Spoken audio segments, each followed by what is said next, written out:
So quiet this afternoon. Everybody must be going over their notes or something. I'm just trying to get everything right. How are you today, Yeah. Hunter? Yeah. Hey, Tom Wickman, can you turn off your camera?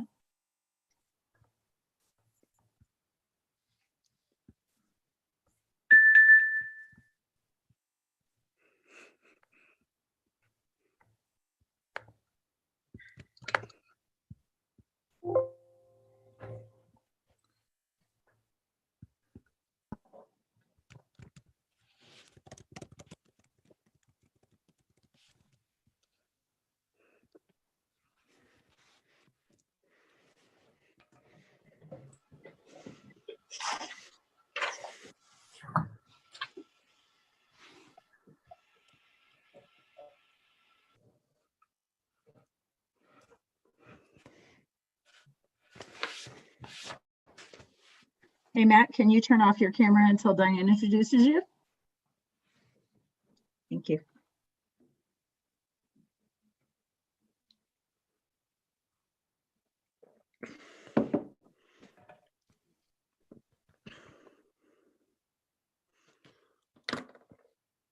All right. Looks like I see all council members present, and it is 4 o'clock. So I'd like to call to order the regular meeting of the Frisco Town Council. May I have the roll call, please? Certainly. Mortensen, Here. Burley, Here. Fallon, Here. Sherburne, Here. Held, Here. Aronson, Here. Inken. Here. Thank you. Great. Thank you. Everyone is present. This time I'd like to open it up for public comment. Anyone wishing to make a public comment this evening, please state your name and your address for the record. Be topic specific and limit your comments to no longer than 3 minutes. You can either unmute yourself and turn on your video or use the raise hand feature, and we will invite you to speak.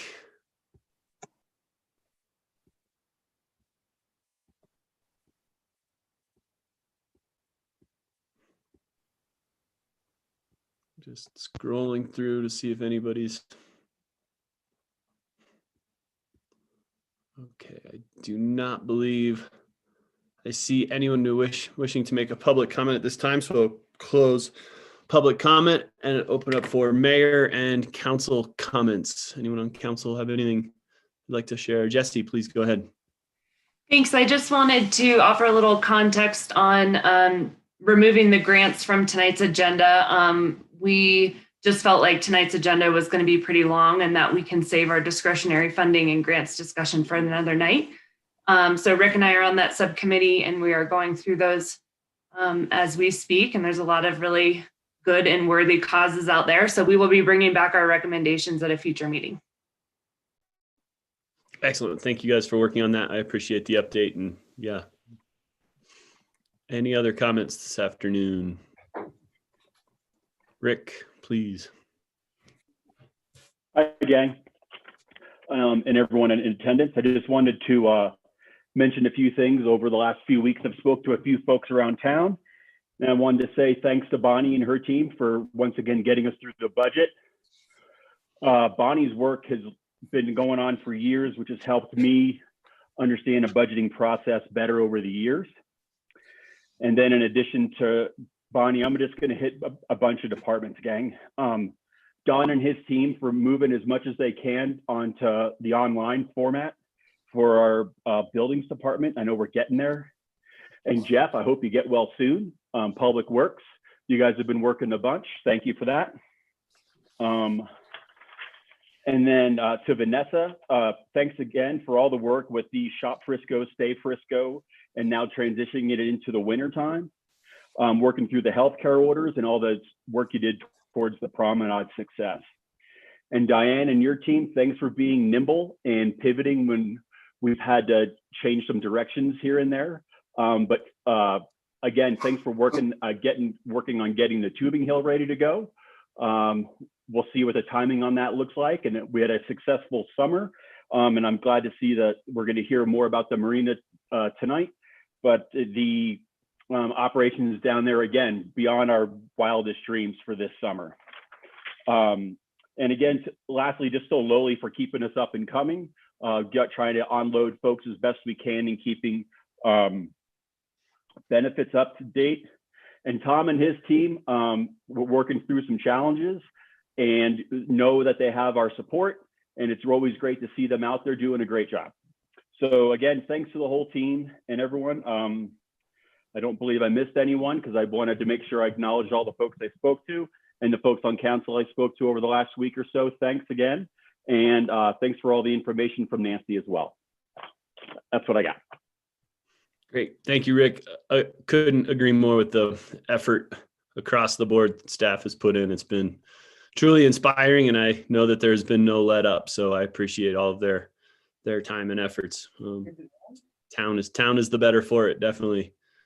I'd also just add in there, I think for those who might not stick around through the whole thing for our later COVID discussion, we're still seeing a lot of numbers. So please, the biggest thing we're seeing right now, and I plead, is that people just call off social engagements for the next few weeks. Like it is a sacrifice we all need to make, but please do so.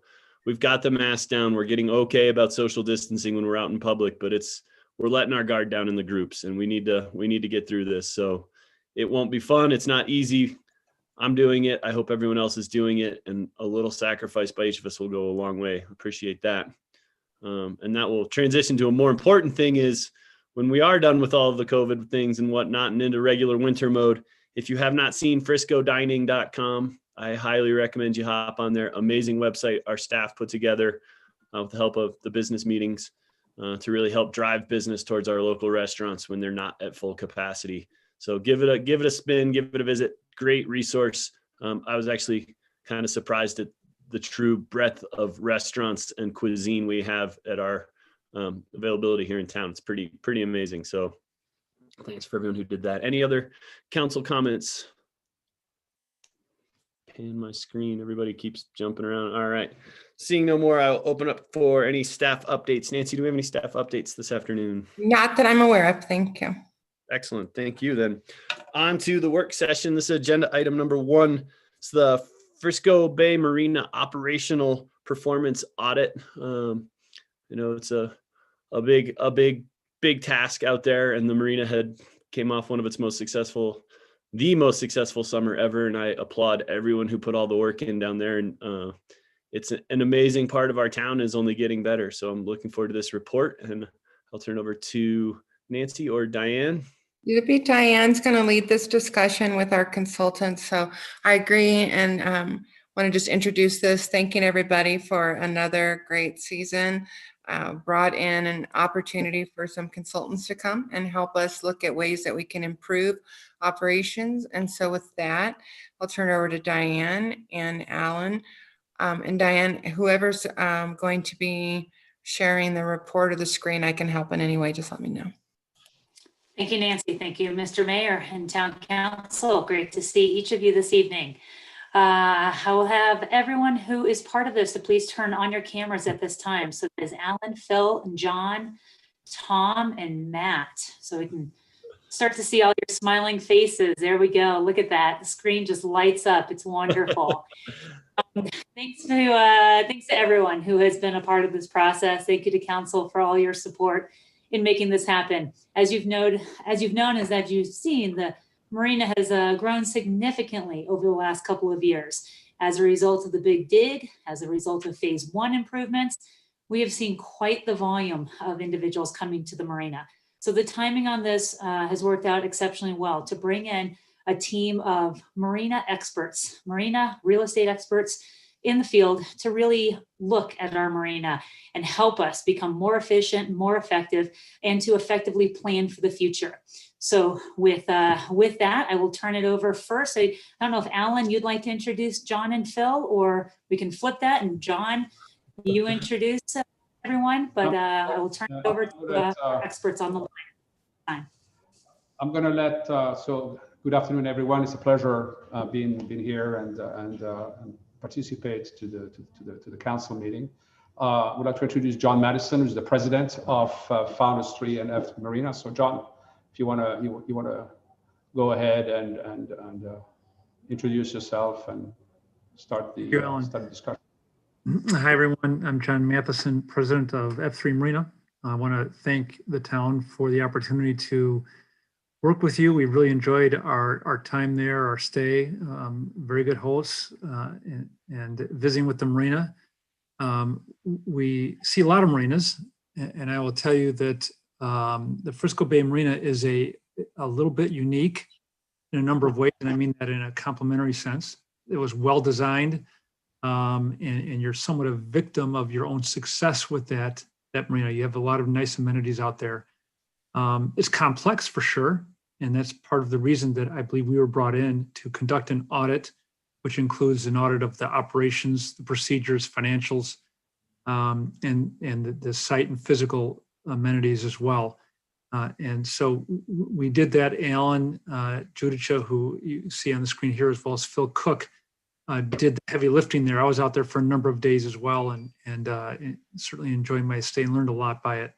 So I'm going to let Alan and Phil just go over the details of well, I should say a summary of that. It's quite a lengthy audit, but I think that, as I mentioned, some of the challenges involved, that boaters, the perception of boaters maybe isn't what achieving what they expect as far as their attention. But again, part of this is just a victim of your success with the great design and great amenity out there and the popularity that you have with it. So Alan, why don't you go ahead and carry on from there. Sure. And also I would invite Phil to jump in anytime you feel you want to jump in, Phil.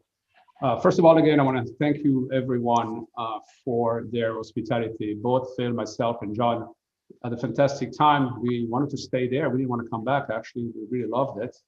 And again, I want to thank everybody for giving us this opportunity.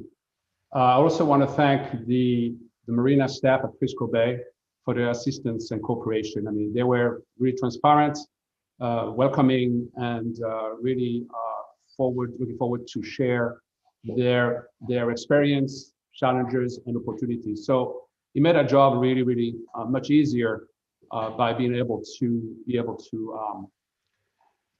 talk freely with the staff and understanding more about the business and the progress of the project. There really was the purpose of the evaluation of the marina for the operation was for us really to look at it and coming forward as an operator or marine operator and looking at the overall marina. We knew already that some really good work was put together within the master plan. And for us, we didn't think to get back into the master plan and really getting into a drill down of it, because I think we concur really with the content of the master plan in terms of what the challenges are. It was more for us to look at it on the operational side and understanding what it is that the current status of the operation, but also what we think would be opportunities to continue the growth of the marina and also to come up with some recommendation. The way we did this really was for us is to understand the point of view, not just of just on the looking at the physical part of the marina, but also understanding the users, the people who are using the marina, whether it is people are renting a paddleboard or a non-motorized water sport or a marina, or somebody coming and using the restaurants. So it was really important for us initially to have a good understanding of the user demand and the needs. So we had several meetings with the marina, some of the marina users, and we got some really good feedbacks. And based on those feedbacks and the staff and our observation, we were able to come up with some recommendation. I think that what is very unique with this property it's not your typical marina, right? So we manage marinas, and typically it's a marina on its own. And the people you cater are boaters, specifically boaters are using the marina, but also using the services. This is more of a mix of, it's a park with the marina as an amenity, with the beach as an amenity, with water sport as an amenity. And it can become very complex. What we've noticed, or what we've been told, is that, and it's very difficult, is that when you have several amenities within an area, is trying to maintain the consistency between the different services. And I think that the main point was how to maintain that connection with all the different amenities, and the perception that some of the services are maybe more catered than others, and sometimes it's just by default, because I think the concentration in that area or that park was mainly water sports, and the boaters kind of, or the marina kind of a residual of, or a add-on from the entire project. So for us, again, it was one, to understand the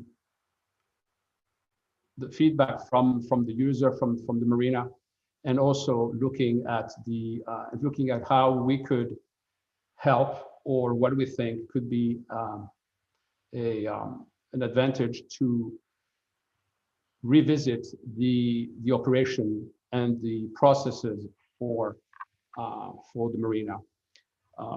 One of the main component was that we felt that we needed to find some sort of a relief for the high intensity in terms of the amount of people using the property. And we thought that the best way to do this was to divide some of the services. And we thought that using the land house and maintaining the land house and dedicated the land house for the water sports was, for us, because of the location, for us was a good solution. And in addition, having the marina building, the new marina building, concentrating on catering to the boater needs, and also the motorized water sports. So I think those are the two main ingredients. Phil, is there anything you want to add on that section? Yes, from what Alan was saying, there with the big dig and the kind of change of the orientation of the marina and the non-motorized paddle sports, there's already been a good separation of having the motorized boaters and sailboaters not having to contend with the water sports that are paddle sports, non-motorized. And we feel that with the heavy presence of visitors coming into that, one way to help improve the experiences for all people is to use the lawn house as that base for the non-motorized water sports, as well as give that some more attention to that side, while also being able to accommodate the needs of the marina itself. So you're bringing the building closer to the marina and the launch, while also giving a nice main focal point for the average visitor to be able to see, retail shop, those type of things. Alan? Yeah, right. And so also what we observe is that, so the master plan, looking at the master plans and the relocation of all the different businesses made a lot of sense. But I think that the next step was to looking at the operation is how now changing the operation or adapting the operation to the new layout. And I think that was one of the reasons, is because now we have the ramp and the marina separated from the water sport, which give obviously more safety in terms of the boat rentals. Now was the current operation, the way it's run is maximized and the best used with the staff. And this is something that we looked at it, And I think that's where the effort has to come up, is how now to maximize and to looking at reorganizing a little bit the services for the different entities. Do you have any questions or on that part? No? I think we're good. Yeah. You want? This group isn't shy at jumping in if they have a question. So So maybe council, that's their overall sort of first look at operations, and their recommendation is to divide that operation as the way they just described. And so they're going Right. through the report. We presume you've already read the report. They're going through it verbally with you, showing you what it is and how they came to that recommendation.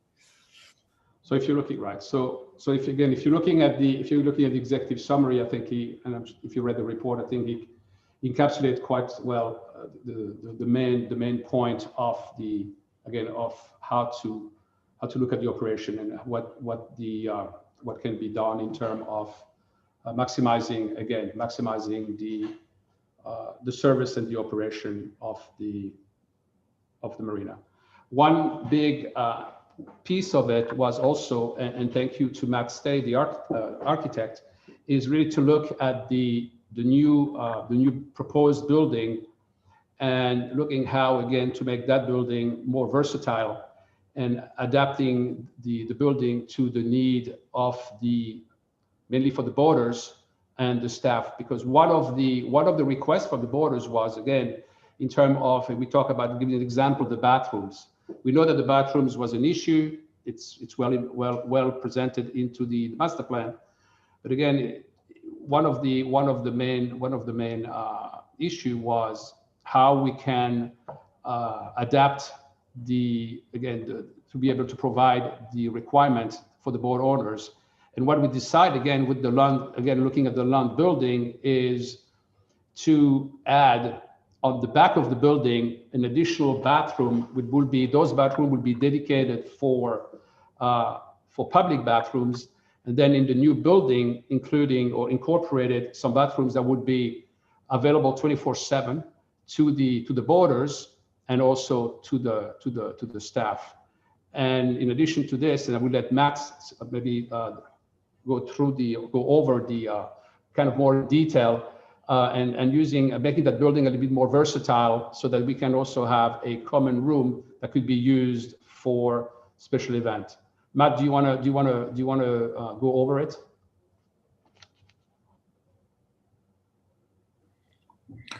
Whatever would work for the council. I can jump into that now, or we can go through the report and do the building later. Whatever works for you guys. If we're if we're at that part of the report, I think that's fine. Matt, go for it. Yeah, if you're ready. I'll share my screen, Matt, so that your face can stay on the screen and you can talk. Thanks, Nancy. Hello, everybody. Welcome, Matt. Thanks for being here. Hope life's good. We were in front of you on September 22nd. And Nancy, can we go to the first page of that PDF, please? Oh, sorry. Yeah. Yep, this one. Yeah, there we go. We talked to council about what we thought was going to be the plan for this building in September.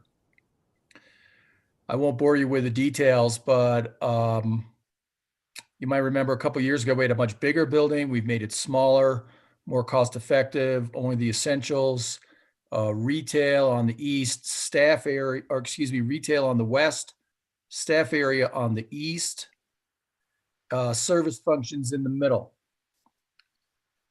Then my life changed. On October 1st, I met Alan and Phil. And nothing's been the same since. So if we could go to that second slide, Nancy. We talked about this quite a bit with them. We talked about this quite a bit while they were here, had several meetings and phone calls after the F3 team departed, work with them as they were putting together their report. And I found it fascinating that because of their experience outside of Frisco, that they could see a way to make this building more efficient and make the operations more efficient. Instead of having, for instance, 2 dedicated offices on the east side and a separate office for the retail, we actually are just going to have 2 offices. We had 3 bathrooms in the September 22nd scheme, and we can actually have 2 bathrooms instead of 3, but have them more multi-purpose so they can serve the retail staff and occasional consumer if they need to. They can serve the staff in the winter time, because remember, we're going to have a few people working there all year round, even off season. And then they can also work with this multi-purpose space. So the multi-purpose space has evolved out of the staff area. So instead of just staff, we can have staff use it when they need to. We can, it seems like that might be a really good place for a slip holder breakfast on a inclement weather day.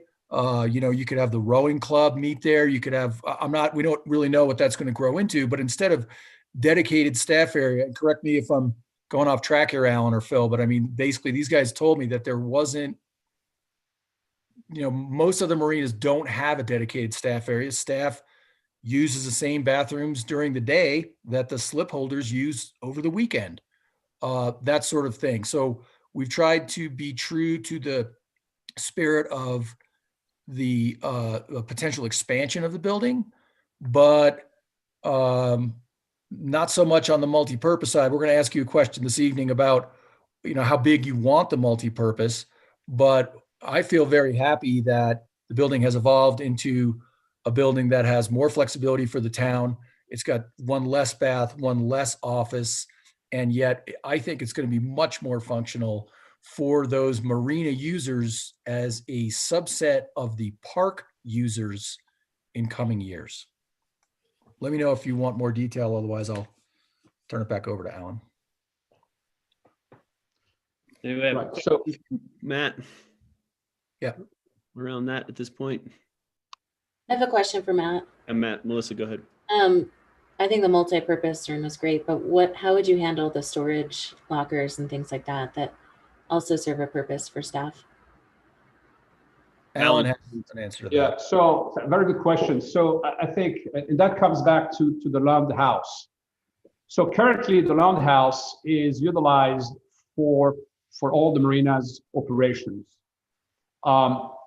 Having an additional discussion with the restaurant and the owner of the restaurants, we discussed the possibility to increase the size of the restaurant and the kitchen, and basically utilizing part of the building for additional storage for the restaurant and for the marina.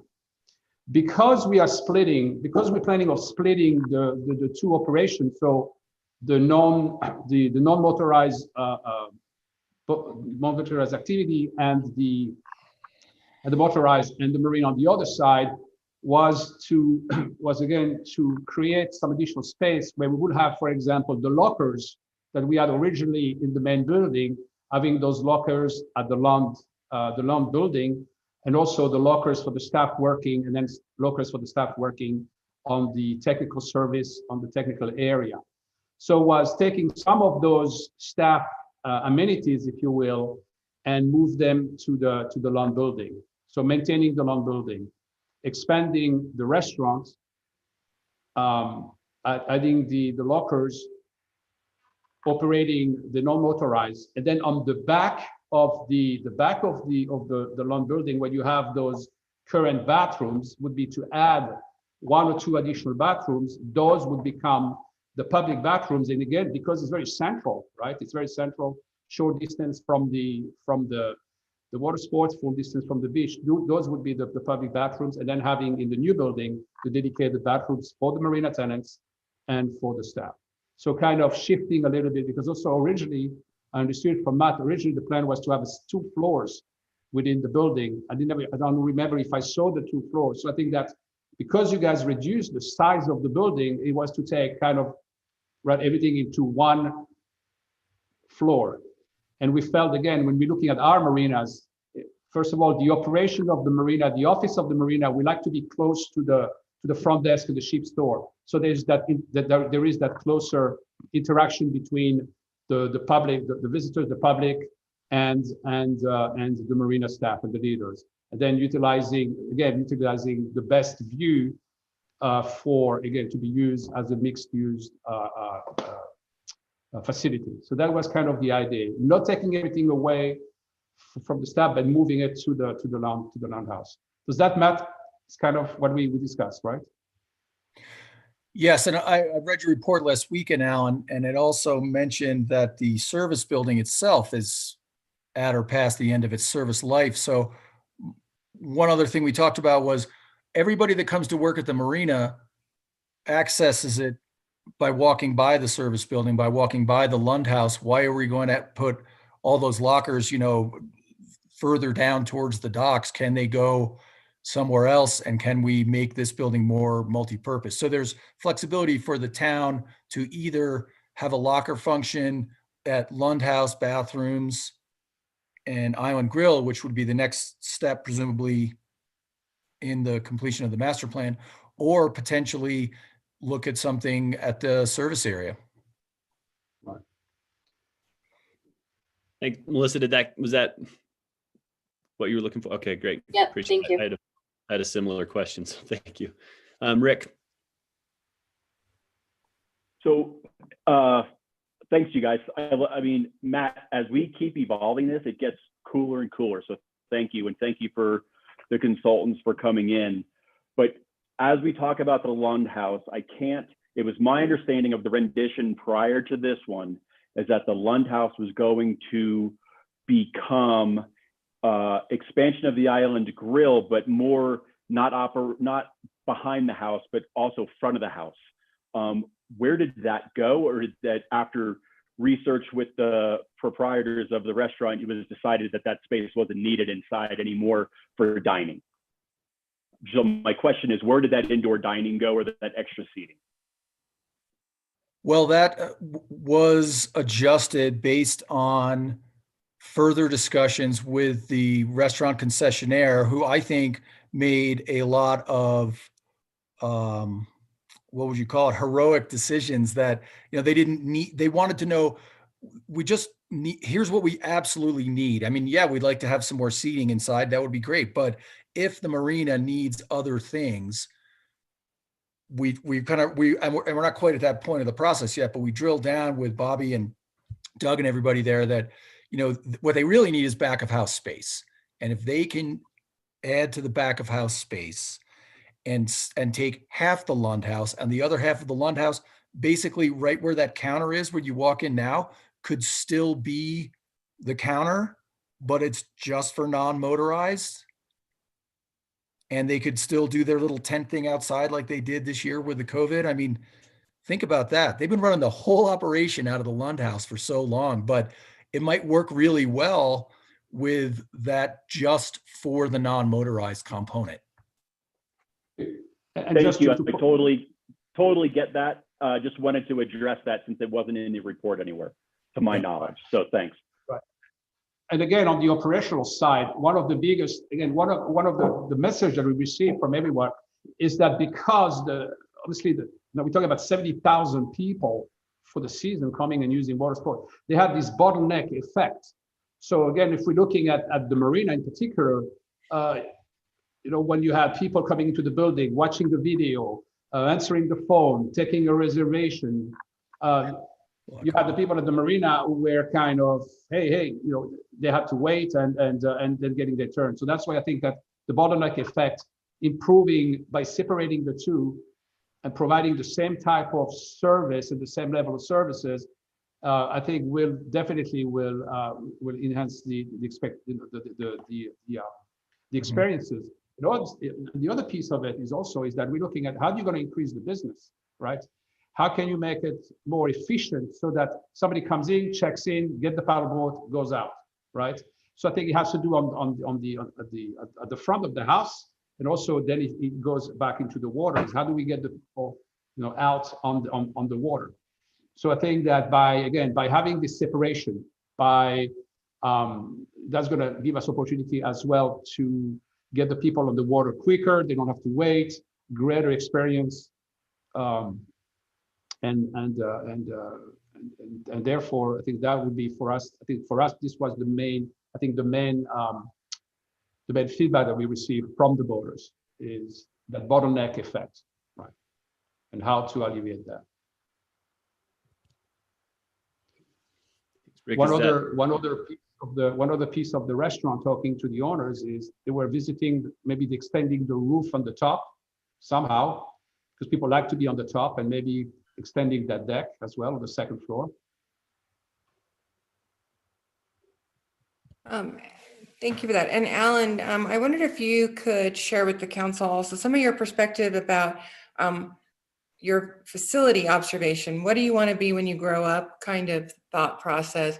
Is it a marina? Is it a park? Is it the paddleboard? And how you came to that decision and your recommendation to separate those out, and the interaction between we talked quite a bit about the trailers and the kids and all those things and how you might resolve that.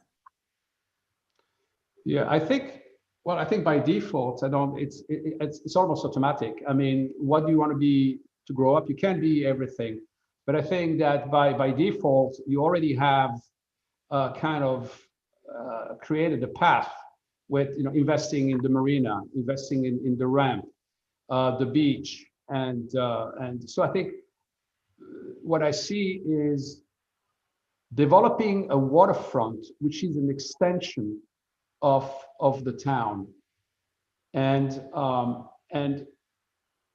being able to provide access to the water to not only to boaters but to everyone. People who want to come with their families, people who want to enjoy the beach, water sport things.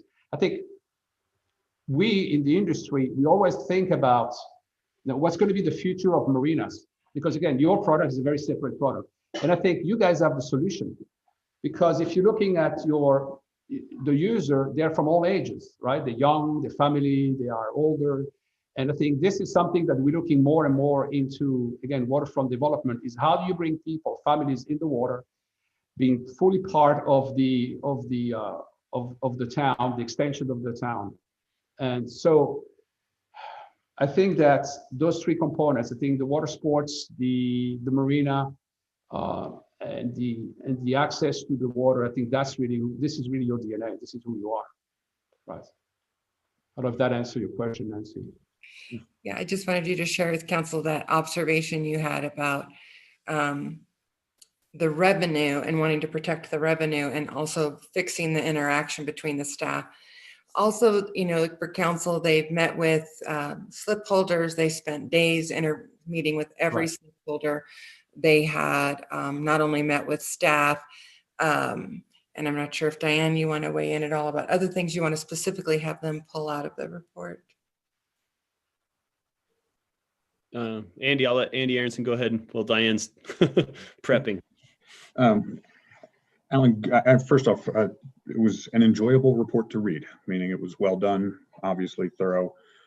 Two questions. One is, if we divide the space, if we create a motorized desk and a human-powered desk, whatever, non-powered desk, how does that impact staffing on a long-term basis? I assume there are times when we were slow that we only needed one person at the desk, and now we're going to have two desks. So we need to have double the staffing.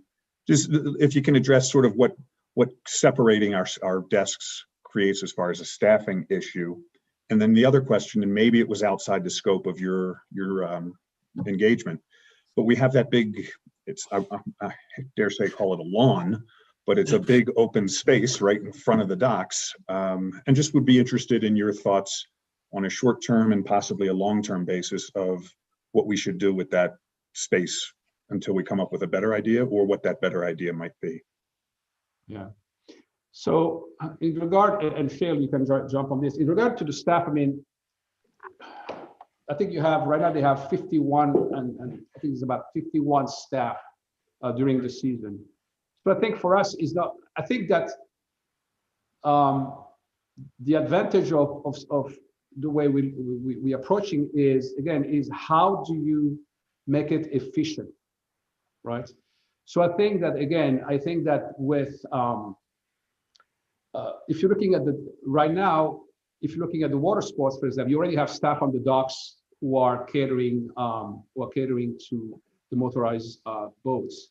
And so in terms of the staff, I don't think there will be a big difference in terms of adding staff. I think it's just really to make it more efficient and getting the flow of the traffic, again, that bottleneck effect out as quick as possible. Alan, if I in could jump regard- onto that as well. Go ahead, Phil. We did feel that there'd likely need to be effectively kind of two supervisors, one that's overseeing the marina, so to speak, and all the activities that derive from the docks, slips, the slip holders, mooring field, transient boats that are coming in, motorized boat rentals, all of those, as well as someone that's directly overseeing the non-motorized rentals. And while that is an extra person, or potentially making that person, taking a part-time person to full-time, the growth that you saw on the non-motorized business, especially, almost doubled this year.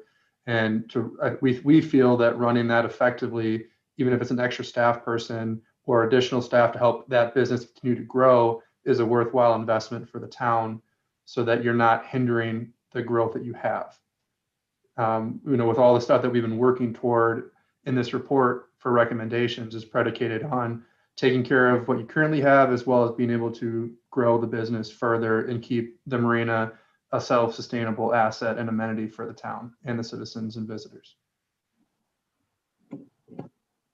Councilmember Aronson, I can add on to that a little bit as well, if you'd like. Alan and I did all the interviews with the slip holders. So we spent quite a bit of time talking with all of them, and it was wonderful. It was a great experience. And what we learned from them was definitely that the marina itself, right? We spend a lot of time and a lot of effort getting the marina open for the summer. A lot of effort goes into it. All the boats go in, all the slips are in, big process. The efforts then quickly shift over to the rental business. The volume of the rental business just takes over in such a way that it essentially, the folks who are then our slip holders we don't attend to them as much. I think by what Alan and Phil have recommended here, by separating this a little bit more, our users and our staffing, is we have an opportunity then to once again cater more to those marina customers.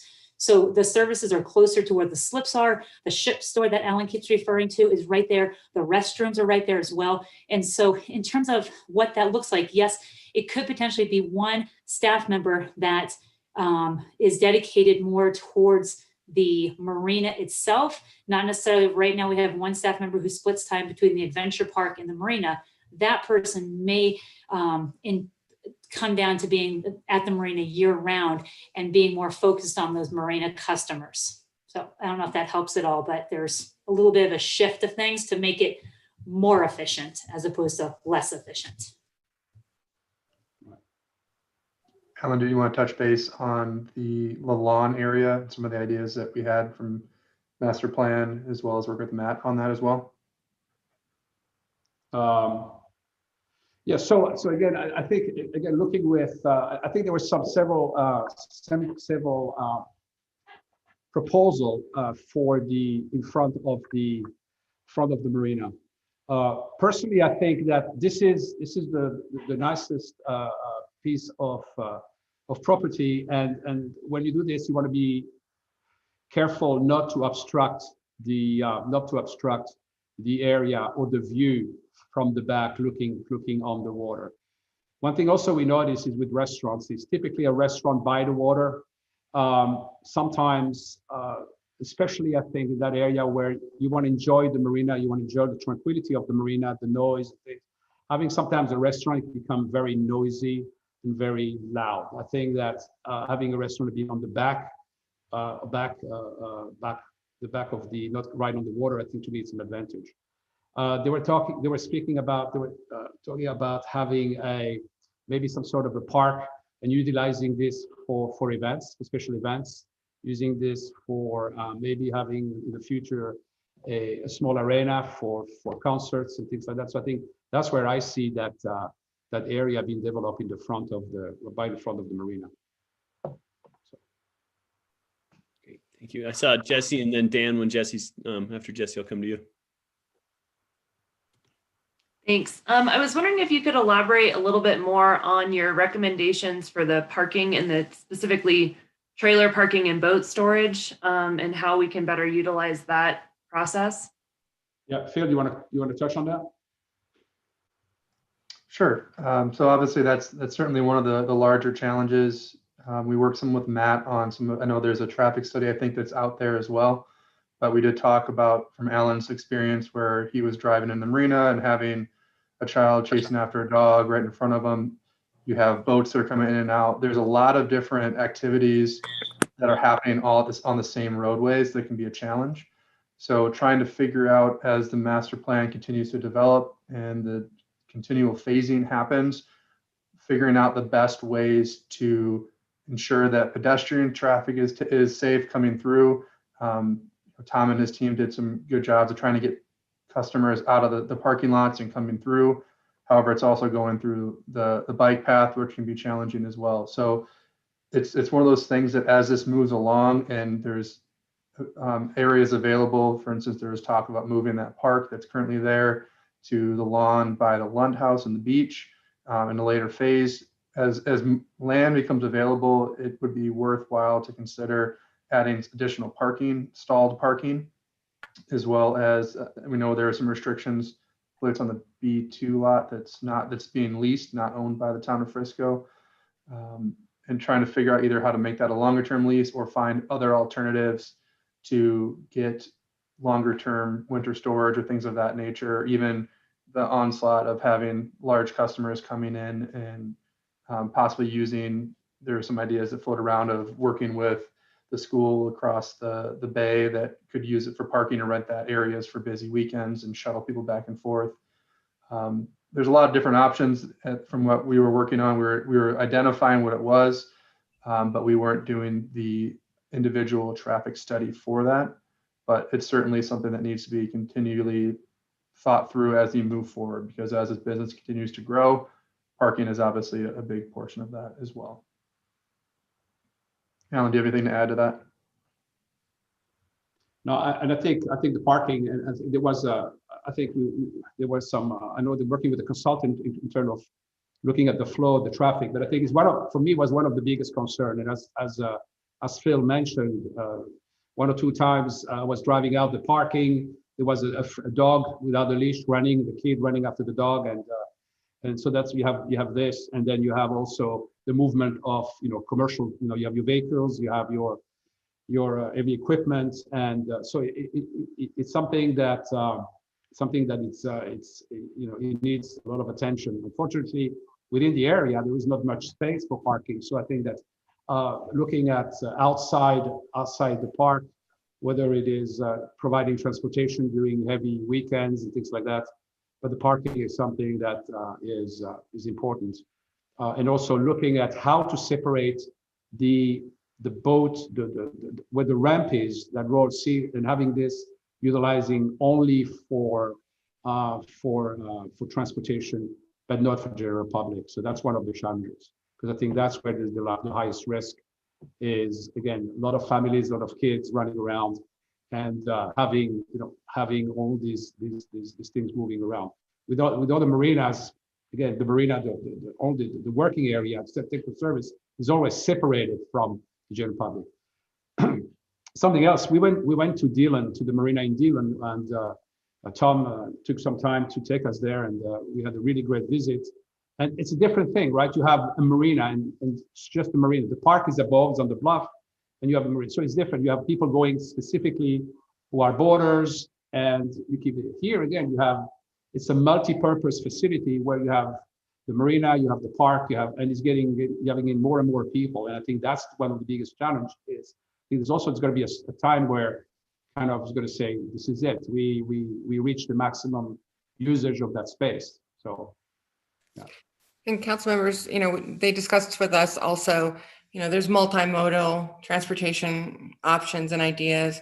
We discussed long-term strategies related to the fact that some of the ways they think of the marina is recognize that if you had, and just follow me here for a sec, if you had no slip users. So it was only rentals. You'd have almost hardly any trailers and interactions, and you could change the parking. Not that you would go to no slips and people dropping their boats in, but every decision has a parking component related to it. So the more rentals maybe has less trailers. The more slips and users of people dropping in their boat, maybe you'll have more trailer. The more events you have, there's more parking interaction. So we'd want to really plan for parking. So the parking issue, the more we can get it away from some of our earlier drawings that move that parking further and further away, help to reduce the potential for accidents and problems between the park, kids playing, the rentals, and dropping your boat and moving a trailer. It's kind of been piecemeal growing, and it's created this interaction of uses by different types of users and what kind of equipment they bring to the facility. Just a follow up, and then Dan, I'll come to you. How, filling out summertime trailer storage for slip holders, how important is that as an amenity at a good marina? It's an important amenity. I mean, especially with the ramp, I think boaters are coming from, and we see also, I think, if you're looking at the trends of the boats, you're going to see that more and more people are buying, smaller boats on trailers. And this is something that we are seeing in all our marinas. So that's not going to go away. I think that finding, so trailers is important. I think finding a location, maybe off-site location for trailers could be one of the solutions. Unfortunately, trailers takes a lot of space. So if you could alleviate the having those on the side and finding a place outside, I think that would work. But it is an amenity to all marinas, especially if you have a ramp, to be able to provide the space. Okay, Dan. Yeah. Thank you. Thank you, everybody. This is a wonderful thing, as Andrew said, wonderful thing to read and try and work through. My question is, and I don't want to make sure I'm not too far in front of it, is in terms of operational efficiency and revenue, is there a way to correlate efficiency improvements, all other things being equal, to where you see potential for revenue that's related to those efficiency increases? And along those lines, the service arena I'm not quite sure, and I don't know, maybe Tom or Diane could speak to this. Is that primarily to work on our boats, the rental fleet? Does it work also on slip holders' boats and not take more boats at large, if you will? There's a recommendation there to expand the service suite of the technicians. So I'm trying to get a sense of, as you see this organizational enhancement, how it translates from an efficiency standpoint into revenue. And if there's any sense, again, all other things being equal, if you could correlate that to a number. I see, this translating to 5% real world increase in dollars, for example, or is that not something that's relevant? Phil, do you want to touch on that? Sure. So certainly on the operational efficiencies that we were talking about, from the non-motorized side, the smoother you make that operation, the more people you can launch in an hour, which directly correlates into more revenue.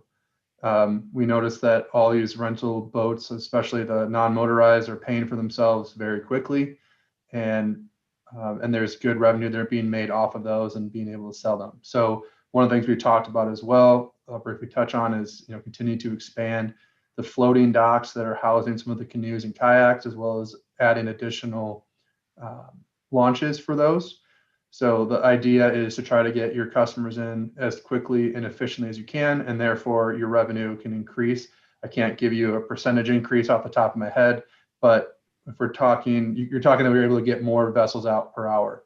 Likewise, the same story would be for the motorized side of allowing to get more, potentially adding more to the rental fleet if that makes financial sense, which if this year is any indication of the future, would certainly seem to be the case. And once again, allowing to get more motorized pontoons and fishing boats out in an hour, as long with the accoutrements of fishing poles and things of that nature. Those are all very profitable endeavors for the town. Those are the two biggest operational efficiencies. When you touched on the service side, from my understanding, and Tom, Diane, feel free to jump in if I misstep with this. But from our understanding, the service side is taking care of the slip holders that are renting and using their own vessel. That can be splashing the boats for them. That can be winterizing, repairs on their Evinrude motors that they're certified in.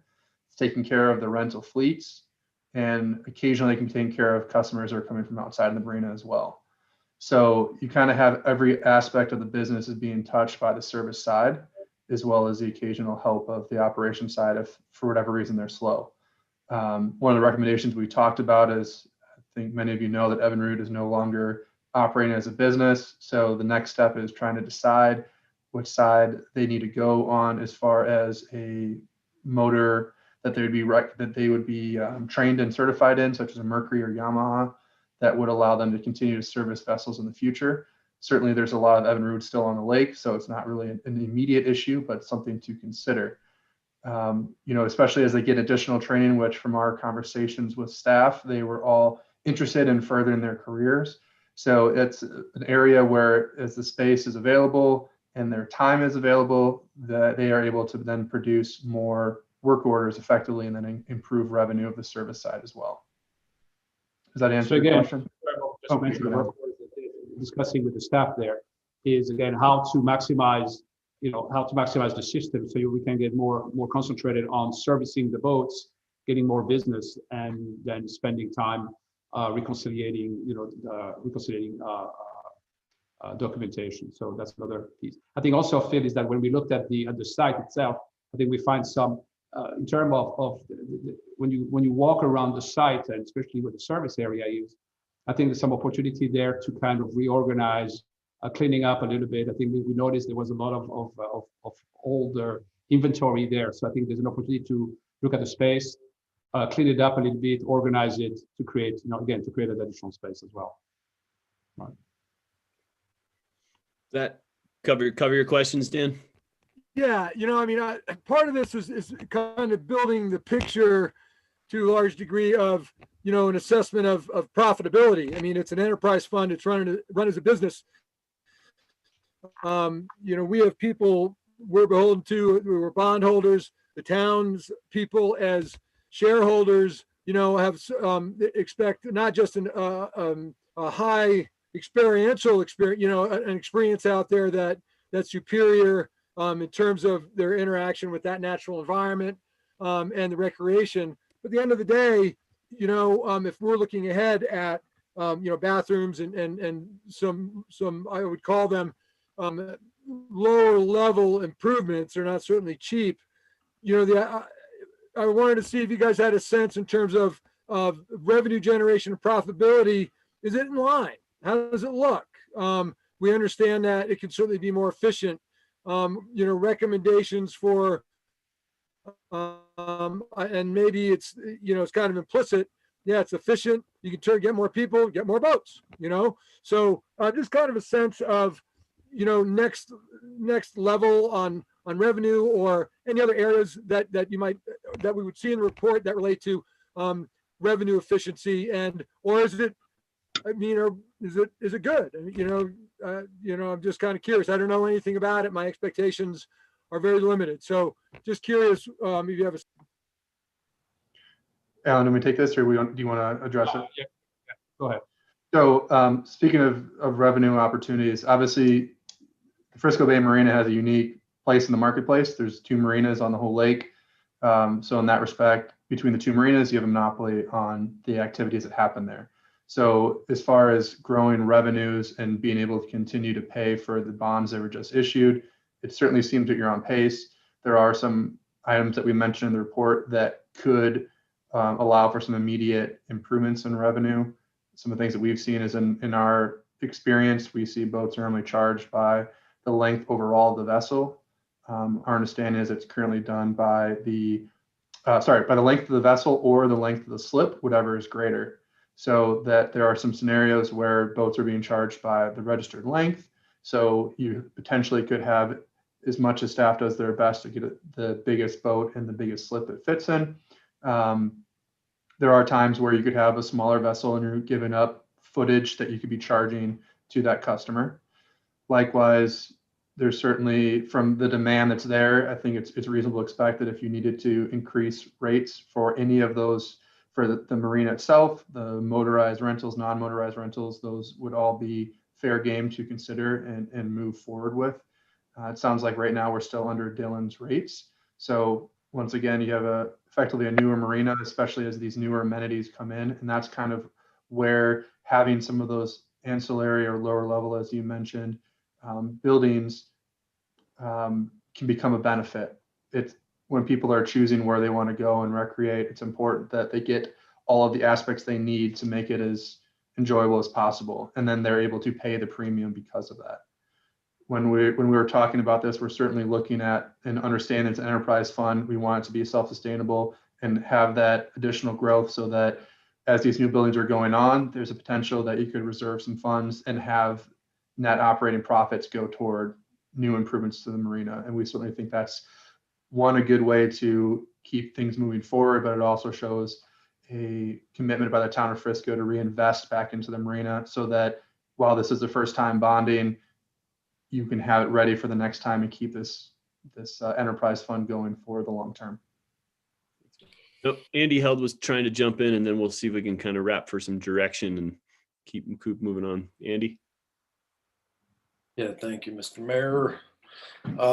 Thank you, everyone. It's great. It's awesome to see, to get some outside direction. I think it's really a good thing. And just a little bit, this might roll right well into the next steps where, Alan had said, how do we make it more efficient?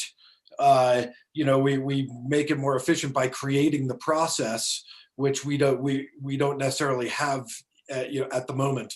And so these are part of our next steps where we need to write the book on how this thing is supposed to be laid out and how it's supposed to run. And so part of that is where have we really identified the absolute need for boosting staff, because we know that we operated with the typical staff and we got crushed this year, right? Only because there's just too many people, too much business, too much of everything, right? So what are the critical items that we really need to do, such as say, do we need to expand the ability of the mechanics bay, right? Do we need to, is that a critical? Do we have to have more mechanics on staff? Because we can't necessarily get to you people who are visiting beyond the people who are in the slip holders.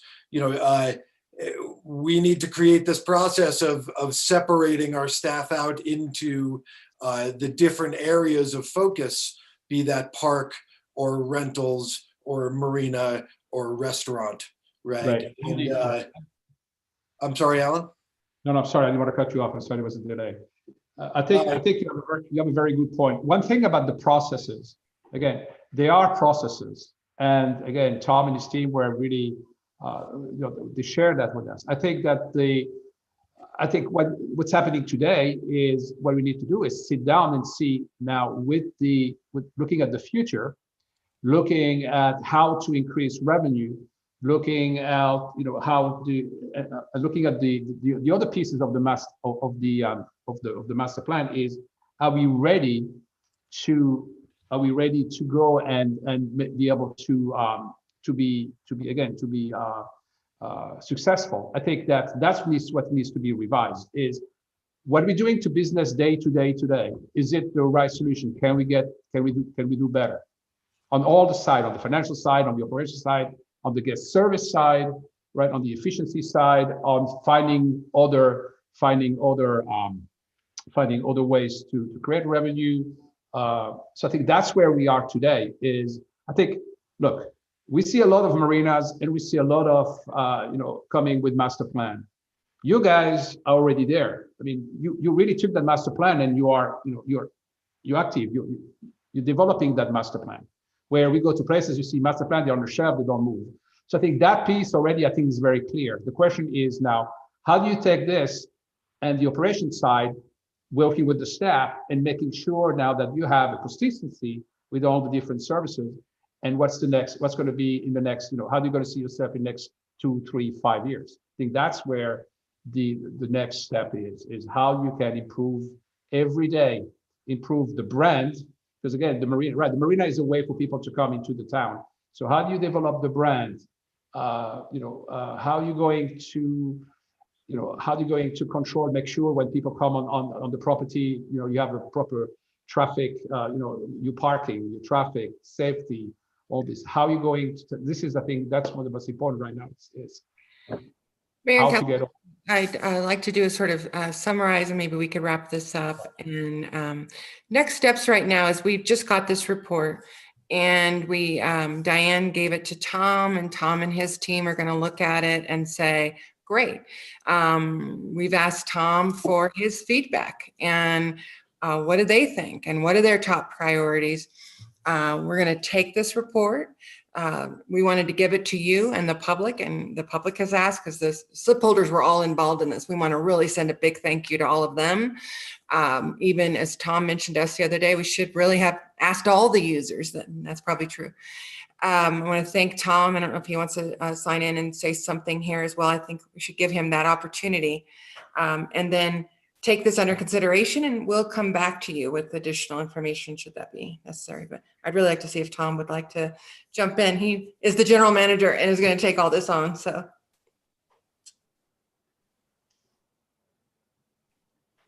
If he can unmute that. He's trying. Yeah, I see that.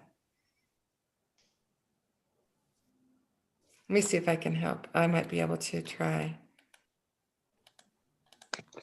Yeah. You got it, Tom. Hey, there we go. Thanks, Nancy. Hey, Tom. Hey, Alan. Hey, Phil. Hi, everybody. Thank you for your presentation and summarizing your thoughts on everything you saw while you were out. Between the big dig and the physical changes at the marina and the changes we've seen in our customer base and the number of them, we had an amazing year and a challenging year all at the same time. I think we put together a pretty comprehensive team of engineers, parking engineers, architects, landscape architects, working with Public Works, getting as much outside input as we can to really come up with kind of a holistic view of the whole marina and coming up with a logical series of improvements to both have the biggest impact at the marina and the user's experience, but also be financially responsible and not building something that ends up having to get taken out later because we didn't think far enough ahead. So I think bringing Alan and Phil in was a great addition to that, and getting their marina expertise specifically and see how it relates to everything else we're doing there.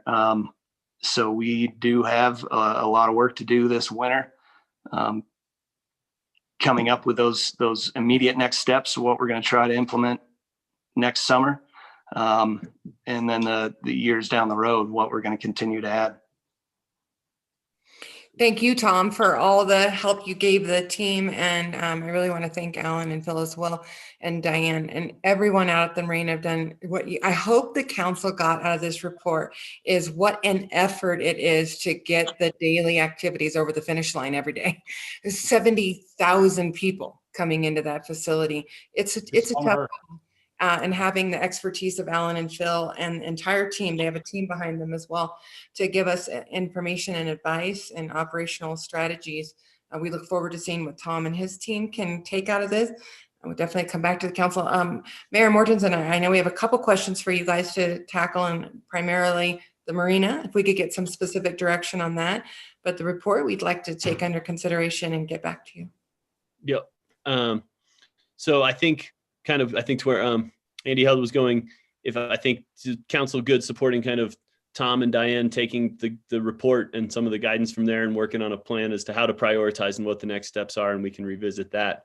Then we also need to give direction towards Matt on the building design and how we feel about kind of the version. I don't know what version we're on, Matt, but the newest version we've seen tonight with kind of the more the public space and kind of reconfiguring some of the offices and whatnot and bathroom usage. And does council think that that's the right direction? Are we good to give Matt kind of the direction to move forward with that plan? I see head nods. Dan, did you have a comment? Yeah, are we supposed to weigh in on the proposed larger space? I know it's out there.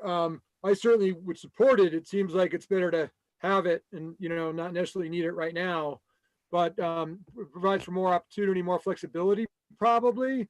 But I don't know if that's what's the strategy there, if it's something that's added on or we want to give them. I think that's what we're giving that direction to Matt and his team to kind of keep moving with that newest plan that we saw tonight, kind of reconfiguring everything in a little more space. So the bigger multifunction space, the one in red. Correct. Yep. Okay. This one. Do you want to approve moving forward with this design? And if so, what about the extra space? It might come down to the bid, where we are in the money. So you could say, yes, we'd really like to consider that. And maybe Matt, I don't know if you can weigh in that we can put it out to bid as to what the cost would be for this size room at the 31 occupants versus the 49. The difference in square foot isn't that much, but we could do that. You need direct question on occupants where it shows whatever you just pulled off the screen, but 31 to 49. What does that mean? Is that total occupancy? Does that mean we can have a party of that size? What are we gaining by going from 31 to 49? What's that look like on operations?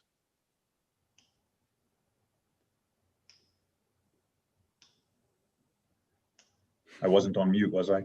No, we heard you. I think. I was waiting for who wants to take that. Yeah. I think Matt is willing to answer that, but he has to be unmuted. Uh-oh. And then while he's doing that, is the second red line kind of the porch? There's the thick red line, which is where you're, okay, cool. I can't unmute Matt. I don't know who has that power. I just tried. Who has the power? Because in general, I really like the idea. I like putting lockers in the least valuable space because locker rooms don't make any money, but they need to be available for employees in a reasonable location, but not in our most valuable space. So this is a really nice addition. Matt is unmuted. Go ahead, Matt, sorry. Yes, thank you. The unmuting powers that be. Unmute gods. Yeah, thanks for addressing this. This is a bit of a concern to me, and I'll speak to the number of occupants. What I would do if I were the town would be to make a bigger multi-purpose space, because everybody needs more multi-purpose space. I mean, I live in Breck and everybody wants more multi-purpose space. When I worked with the town of Frisco on your PRA building a couple of years ago, hey, let's put in 1,000-foot flex space. We can put in a space that is 720 square feet, and we would not need to sprinkle the building at 15 square feet per person. That's going to be your best bang for buck. What Diane and Nancy had asked me to do was to look at not increasing the size of the building for budgetary reasons. So the plan that's not the plan in red is keeping the building the same as we had it in September. The additional costs, Diane and I looked at this last week. I think we talked about considering upping the construction budget by $150,000 for this additional. It's about 10 or 11% increase to the building. The other thing we could do is we could consider it as a bid alternate where we would draw both plans and then let the builders price it. You know, there's some economies of scale. So hopefully it wouldn't be another 150 grand for just basically one room with roof trusses on it. But we'll have to let the market dictate that when we go out to bid. Let me know if you have any questions. Andy held, go ahead. So we just kind of have to find directions to where we want to head. Andy? Yeah, thanks, Matt. We got to build it bigger, right? It's got to go with the bigger size. For 150 grand, let's find 150 grand and put it to where it should be. Because otherwise we're going to end up with a building that's insufficient for our future plans. Yeah, I'd hate to be standing there with you kicking ourselves saying, why didn't we make it bigger? Because that's what's going to happen. Although I would say in Tom's defense that it's so busy down there right now, we were thinking, well, maybe we don't need more amenities. Yeah. But 400 square feet is not enough for really anything. Basically, in rough terms, guys, 400, what I have in black, 457 square feet is like a small 2-car garage. And the red line is more like a 3-car garage, roughly. Great, that helps. So Melissa? Council, I think the easiest, most efficient thing to do is if you're supportive of it, we could have it as a bid alternate. There's no harm Is other everybody than, good with a bid alternate on this one?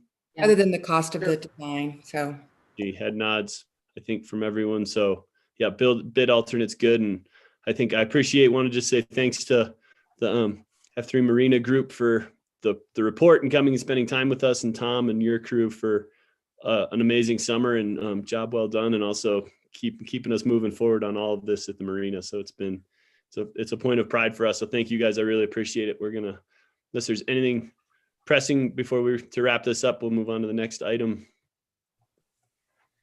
thank you, Alan and Phil and everybody at your team and F3, John, Diane, Tom. Thanks. Excited. It's a good next step. Thanks, Matt. Moving on, agenda item number 2 in the work session this evening is the 2020-2021 strategic plan update, and I will turn it over to Nancy. Yes, thank you, Mayor and Council. A couple of things on with the next 3 items. So the strategic plan and the 2 priority goals of council all kind of blend together. But we're going to take them one at a time in the order that makes most sense, which is let's take a quick look at the strategic plan and then implementing some of your high priority goals.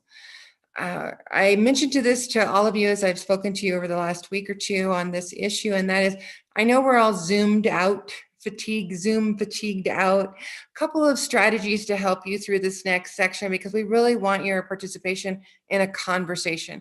Imagine you're sitting in the council chambers around the table and you can see each other and you're getting snacks and you're having a good open conversation. One of the ways to do that is to hide your self view on Zoom because you don't normally look at yourself in the mirror all day long, and that will reduce some Zoom fatigue.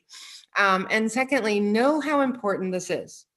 These next 3 conversations, particularly the 2 priority goals of council, we need to know why you want this goal and what you hope to accomplish with these goals so that we can implement your vision as best as possible. So I'm going to start with the strategic plan. I'm not going to spend a lot of time on it because we're already going to revisit this a little bit when we start having that visioning discussion in January about really staying focused on what you want to achieve over the next 5 years. And we're going to hone that in because we really want to make sure that all of our work is helping to achieve your vision and your priority for the town of Frisco. So I'm not going to spend a lot of time on the strategic plan. I know that you've all read it, but just in case, we're going to share the screen to go over the strategic plan. I'm going to go over it very briefly though, because like I said, we're not going to spend a tremendous amount of time on this. I want to spend more time on hearing your discussion. So this strategic plan is an update from last year's strategic plan. It's an update based on your retreat that you had during the middle of COVID. And we discussed what your priorities are, but we just hit those key high priorities. We didn't change the strategic priorities, and we still left our vision as something we want to continue to work on. We did replace the pictures of council. We finally got all nice new pictures of council. So even though you haven't met together in person as a council yet, really it's a tribute to your efforts and all that you're working on that you're able to get this far. So couple things I do want to point out in the strategic plan update is all of the narrative descriptions have been updated to reflect more of the topics you've been talking about. So I encourage you to read those if you haven't already. The inclusive community was something that during the retreat we spent the most time talking about, is how you want to be a community that is inclusive across all spectrums, incomes, personalities, people, every way in which you might describe it. And we're going to go define it at our next discussion here in a moment. When you're talking about this highest priority of council, you spend a lot of time talking about what is the town of Frisco and how you described it as funky and unique and really a very special mountain town. And you wanted to share that with more people. And thus your highest priority goal, one of your high priority goals, is to increase the percentage of full-time residents to 50%. That's not something you see almost in any mountain communities anymore, wanting to increase that occupancy level. And so that's going to be the first thing we tackle here in just a few minutes. So most important we want to get from you tonight is really discussing what that means to you. Why do you want this goal? How would you define the goal? And how would you help us achieve it? So we're going to talk about that here in a few minutes. I don't want to spend a lot of time on that. This goal, the high priority goal of council creating a 5-year housing capital plan, is a holdover from last year's strategic plan. We started on this, of course, COVID hit, and we kept moving on some of these fronts. So we're really excited about the fact that you already know that we're moving on the CDOT and Town of Frisco project. And our goal by next summer is to have it at 80% design.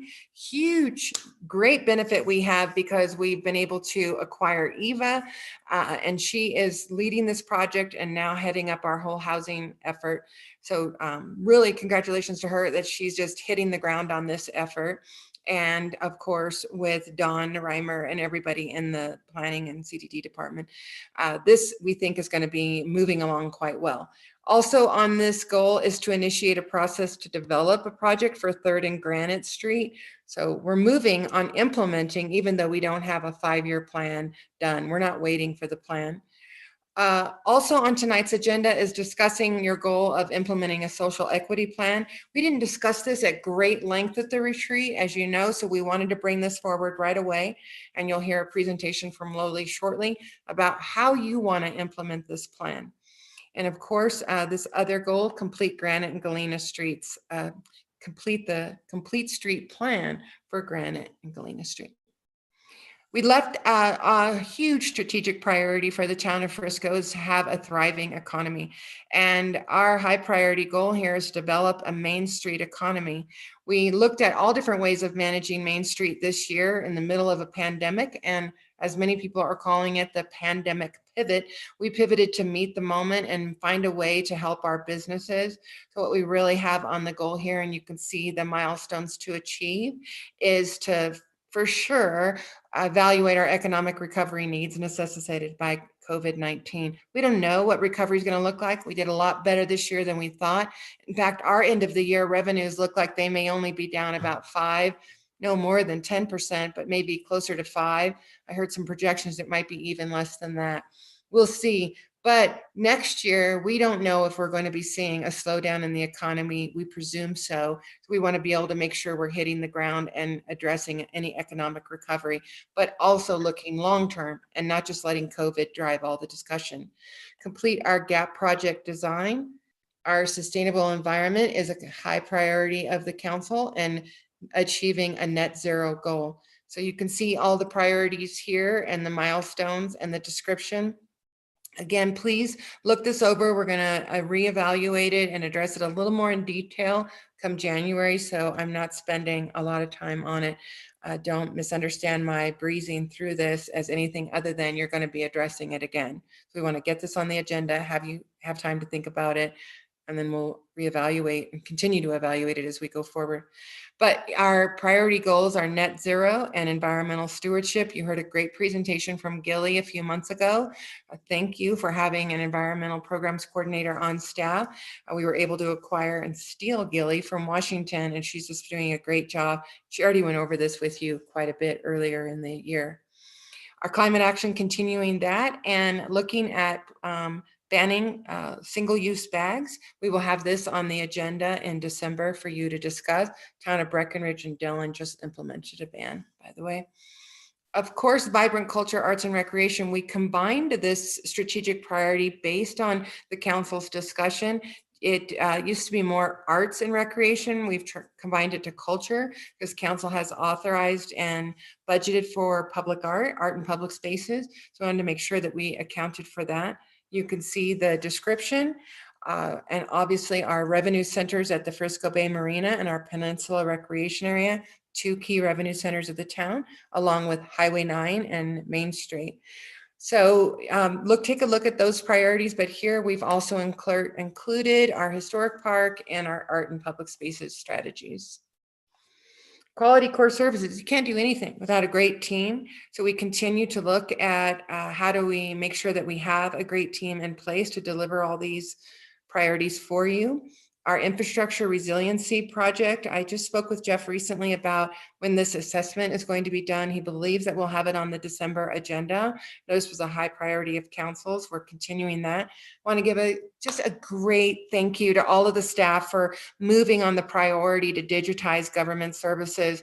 We have almost everything going electronic at this point, including the town council, which we now have YouTube channel, and we'll talk more about that, but we're now streaming, and when you get to be meeting in person, that will already be in place. Right now, these meetings will be going to YouTube, and then they're linking to your agenda. So that's one big digitizing of government services.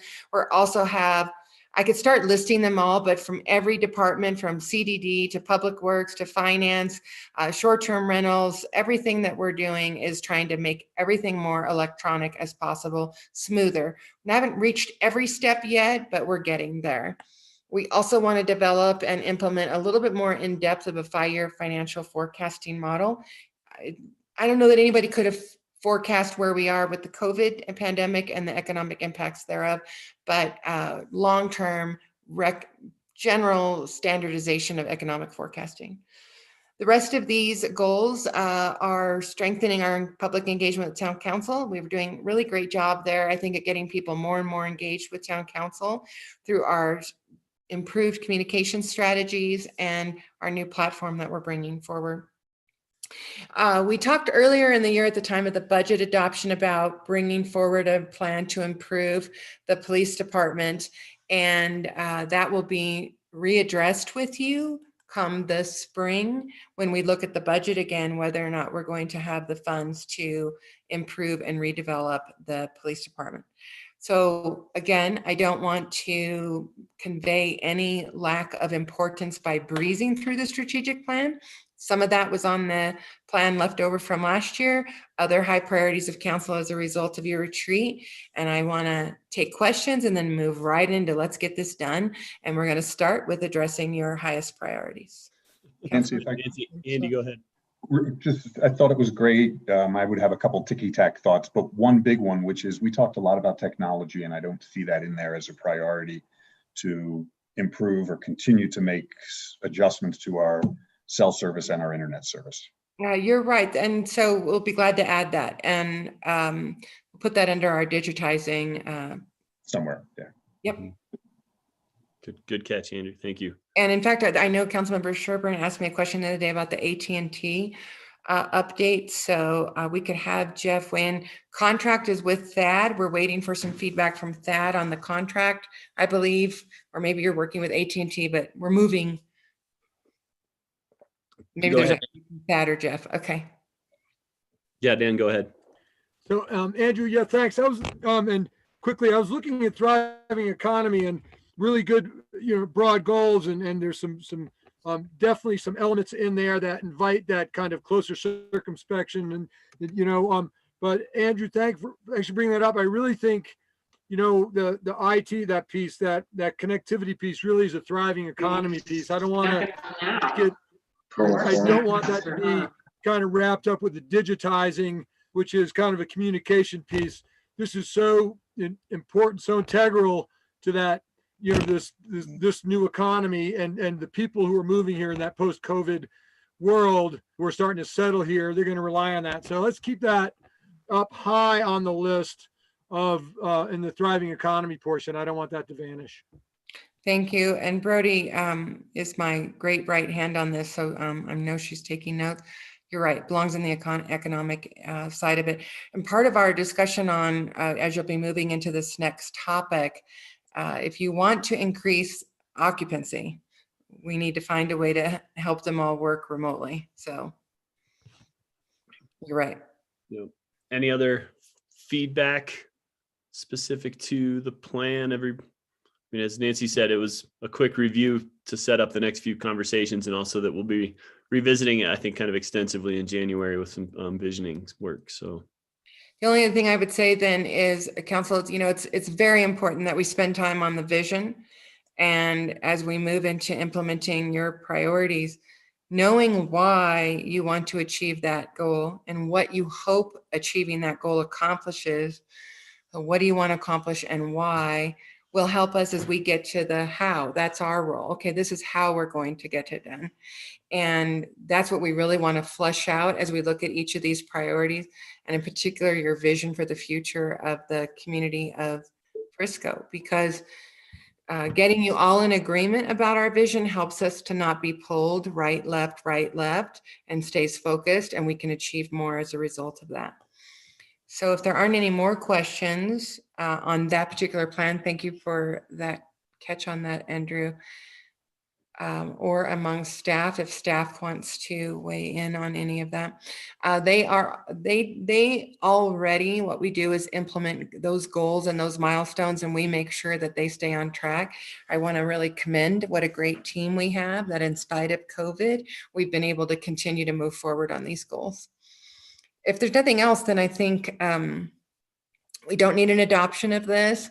We are going to address it again come January with visioning. We can move into your other priorities. Great, thanks. So yeah, right. We'll roll into agenda item number 3, which is our discussion of our strategic plan goal of a 50% residential occupancy. And I think the report, I found I got more good information every time I read your report, Don. So I appreciate that, and it was overwhelming in a fairly small package. So I appreciated how much info you got in there. And I will turn it over to Don and kick off the conversation. Or Nancy, are you kicking it off? I'm going to kick it off because I just want to remind you again, Council, we need your conversation on this. So pretend you're elbow to elbow, snacking and sharing your thoughts. We really want to hear what you think. Reaching a goal of 50% residency, what would that do? How does that change the community? Why is that important to you? And what do you hope it'll accomplish? I hope that through a lot of the conversations we had, and from specific council members, Don's report and what he's going to go over with you, hope that brings you the information to help us understand what you're trying to achieve with that. And so with that, Don, we're going to turn it over to you. Great. Thank you, Nancy, and good evening, Mayor and Council. So yeah, as Nancy gave with that introduction there's a couple of parts to this. Actually, 3 parts as I see it when we're creating a new high priority goal. Define what the goal is. What are we trying to achieve? And then the second one, how do we measure it? And then finally, how do we implement it? How do we actually do that? What are our options in order to achieve that goal? As the mayor mentioned, my staff report is just chock full of all sorts of statistics and information, and you know what they say about statistics, so I'm not going to go too much into how statistics can tell whatever story it is that you're trying, depending on the question that you're asking. But as I entered into this, I had been hearing, okay, we're at 30% occupancy, we're at 50% occupancy. Where are we actually at now? And that's one of the starting points there. So there's a lot of data in here about what is our current occupancy? What does that mean?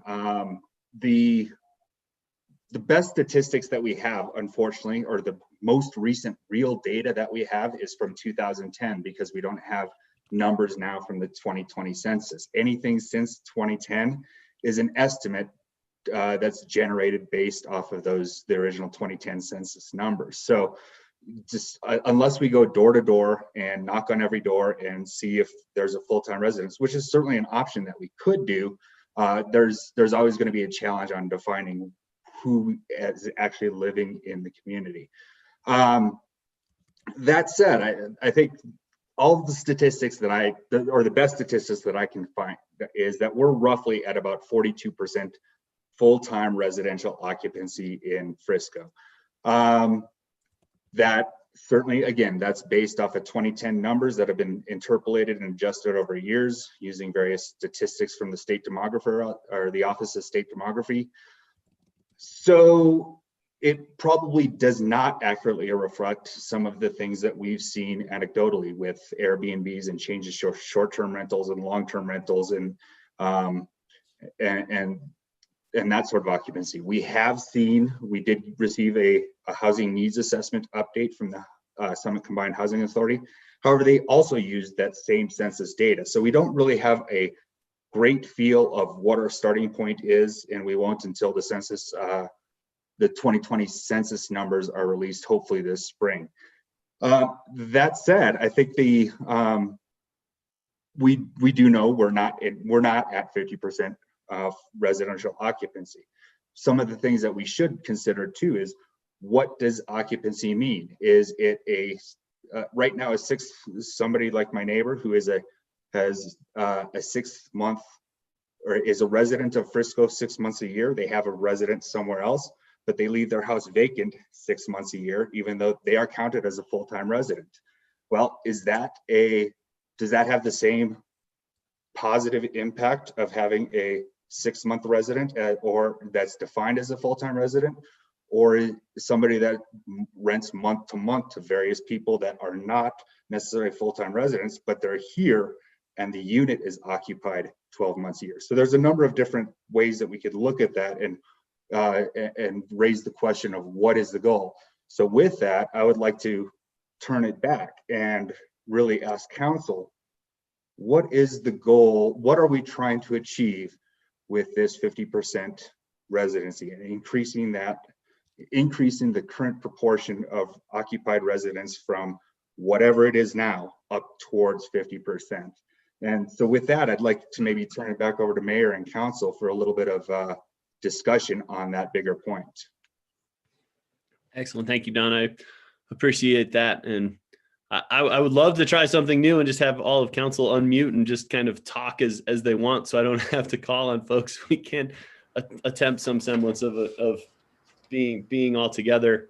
And I think the example, excuse me, Don gave is a great place to start for me is that 6 month resident. And I think my vision personally, when we started this conversation on the broad side, is that, I think the year-round person or people or families in the home makes for a better year-round community, because any place that's dark for 6 months to me is not occupied, is not necessarily community. And that was my personal kind of understanding of what I was hoping to get out of increasing the amount of people who are in their home for the entirety of the year and whatever else it might be. So that would be the direction I would want to go, and kind of change maybe some of that definition of what a resident is to me, is somebody who's more year round at any level. I'd love to jump in. Have at it. Go for it. Don't even ask. Jump in. I'm unmuted. Great report, Don. Thank you for that. And I do agree with Mayor Mortensen that I think there's really two reasons why we're doing this. One is community, that sense of community and character of our community, the heart and soul of Frisco as a ski town and sort of a quintessential mountain town that we love so much, but also economic reasons. We want people that live here, that spend money here full time, that are invested in our community. Two statistics jump out at me. I do think that, we have to use what we have available, and Don, you've done a great job of summarizing what we do have. That being said, gosh, I just can't imagine that we're even at 42% occupancy. So I'll really look forward to seeing the 2020 census data. We can all take bets on where we would land, but it doesn't even seem that high to me right now. But the statistics that jump out to me even more than that, and let me scroll in my report here, which are very startling to me, is number one, the median age is approximately 49 years old and increasing. Again, I think that it'll be very revealing if we see that in 2020, increasing even more. That's really alarming. Then you look at the population under the age of 5, it's minuscule. We will have a conversation about social equity here shortly, but our percentages are, very, very, we're not demographically diverse in any way. But the age really jumps out to me because we have very few children being born in our community, coming up through our community, staying in our community, and that really, really matters. Children matter, families matter. I'd love to see even more of a breakdown between the 18 and 65, because I think that at some point that age cohort, if you lump all of them together, doesn't accurately really capture people that move here and are that 6-month resident. I think that that's for some people a viable lifestyle into their 50s and 60s and whatnot, but they're not spending all of their time here. So to me, a full-time resident, to your specific question, Don, it's somebody who lives here as their primary resident. It's not 6 months. Maybe it's not even 8 or 9, but it's somebody who this is their home base. Maybe they have a vacation property somewhere else that they spend a month here, a month there, but Frisco is really their primary residence. How you measure that, that's really difficult. And, we could be in the weeds on that all night. But in my mind, it's somebody that's chosen Frisco where they've put their roots down. This is their primary home. And I've got a couple other comments, but that's just how I would sort of tee it up. And, the best ski towns are those, we all have a little ski bum in us, and we don't want to be a community of extreme have-nots and extreme haves and nothing in between. It's people like us that make up this community, very economically diverse, socially diverse, and I'd like that to continue. Melissa. Everybody's unmuted. Then I'll jump in because done two things. One is, how do we measure full-time residents? To me, as long as we pick a measurement and it increases, then we've done a good job. The easiest one is the IRS, where what is your full-time residency? As we get into, perks and benefits of being a full-time resident, a lot of times maybe it's going to be, what's your driver's license say? So I don't really see the hardcore need to worry. If we've got an older family that they spend the winters in Arizona, but they're here 6 months or 7 months, that's a full-time resident. And we're not going to, I don't see the need to parse that down too deep, as long as we pick our metric and it improves. And the why are we doing this? I think we can look at the Peak 1 neighborhood and say, it's a little utopian over there where it's designed to encourage the community that it is. We're not going to turn the rest of the town into Peak 1, but we're going to try to increase the sense of community that the rest of the town has, because there are, because there's more full-time residents. I live on a street where we happen to have probably 3/4 of the people on the street are full-timers, and we meet in the street and we talk when we walk our dogs and say hello when we leave to go to the grocery store. I think that builds a caring and a compassionate environment that is better than when the people who are short-term renting on our street come in, and if 25 weeks a year we have new neighbors that they don't care about me, and I care about them as humans but not as my neighbors, and that's not a benefit. That's not enhancing all of our lifestyles, and that's regardless of every demographic. So that to me is the why. The how, I've got opinions on too, but we'll save that for later. No, oh, sorry, Andy. See, this is why it turns into awkward Zoom calls. After you.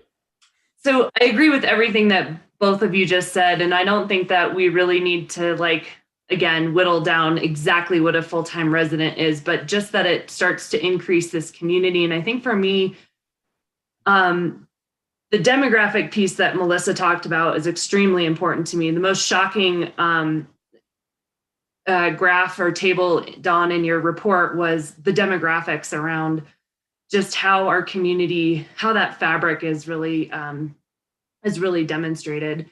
But beyond that, to me, it's also, you asked the question, why are we doing this? It's also resiliency and efficiency. So when you have 60-some% of your community that sits idle or that has this massive turnover because of tourism and short-term rentals, you're not being efficient with your property, with your house, with your energy, with your cars. None of that is efficient. Small, dense communities are very efficient. And then from a resilience perspective, I think this has kind of really come to light in COVID because of the, assistance that neighbors can bring. If somebody's sick, somebody can go to the store, get your groceries for you, walk your dog for you, perhaps take your kid around the block for you. It just creates, that neighborliness that we all kind of talk about, but in times of difficulty, like we're seeing this year, when the 4 or 5 houses next to you are empty, that's not providing resilience. That's not allowing, this kind of this reliance on the village, right? It takes a village, and if there's no people in the village, what are we doing? So I'll just kind of leave it at that. So for me, resilience and efficiency. Fair enough. If I could jump in. Thank you. I agree with all of you. Absolutely. I think the one separating factor is, this full-time resident that's here maybe 6 months out of the year. That's just a metric, right? What metric are we going to use? Driver's license, IRS, whatever, voter file. Not everybody's registered, but the thing is a majority of our 40% that lives here are a majority of them over 60 and only here 6 months out of the year, right? Because, the whole community is not one demographic, right? And as Melissa was saying, we need more families, we need more everything else. Yeah, we need dishwashers, we need school teachers, and, we need public works people, we need everybody, right? And so that's all demographics. And so I see the big challenge to all of this is how do we, really spread that demography and get more, lower income, or rental units, as Dan has referred to in the past. There's a whole rental group out there that can't live in town at this point. Mm-hmm. Can I add something just to build on what Andy just said is, it kind of chips away at the fabric, and it's come up in a lot of our art discussions is who can really live here and create that culture that we hold so dear in Frisco. And at the root of it is the diversity of professions and incomes and cultures that are present in our town. And right now, as the data would demonstrate, we're getting older, we're getting richer, and we're getting whiter. So what are we, how can we make policy decisions that, help to reverse that trend a bit? Balance it out. Balance it. That's what I was looking for. Thank you. How do we get there? I have a friend who knows somebody who's in Boys and Girls Club, and apparently Boys and Girls Club is looking at coming here. And, that's one thing that would actually provide an outlet for the youth without it just being school. That's other infrastructure that would fill in to provide, the usage there.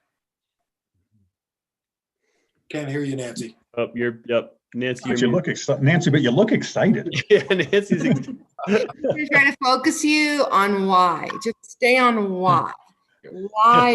Why does this matter to you? What do you think it will accomplish by increasing your goal of increasing the number of full-time residents? You've talked about sense of community and culture and how it brings people together and the resiliency and making it more efficient. That's good. Why? Because then we'll get to the how, which is easier once we know the why. I think there's also the economics, where right now, let's just make the assumption in mud season in the spring and whatever we call the fall, most of our 60% of non-full-time resident dwellings are empty. And if all of a sudden, whatever we increase to, people who are spending money 52 weeks a year, the house has occupants in it, spending money in our town 52 weeks a year, give or take, instead of 25 or 30. Yeah. And what that does is, to me, the why, now all of a sudden we've got more people in restaurants, we've got more people in retail, we got more people hanging out on the down. We flatten the curve of our revenues through the 12 months. It's a stabilizing of the economy versus a tourist cyclical. Yeah, I was going to add to that too. It helps us plan better. We can plan without having to predict peaks and valleys. We can plan with this more substantial base across the future years, and know that more stable. At least have some level of consistent revenue, instead of just taking guesses at these peaks and valleys and being surprised that July is now busier and we take in more revenue than Christmas time, things like that. Like it'll just kind of help us be able to look into the future and plan a little bit better.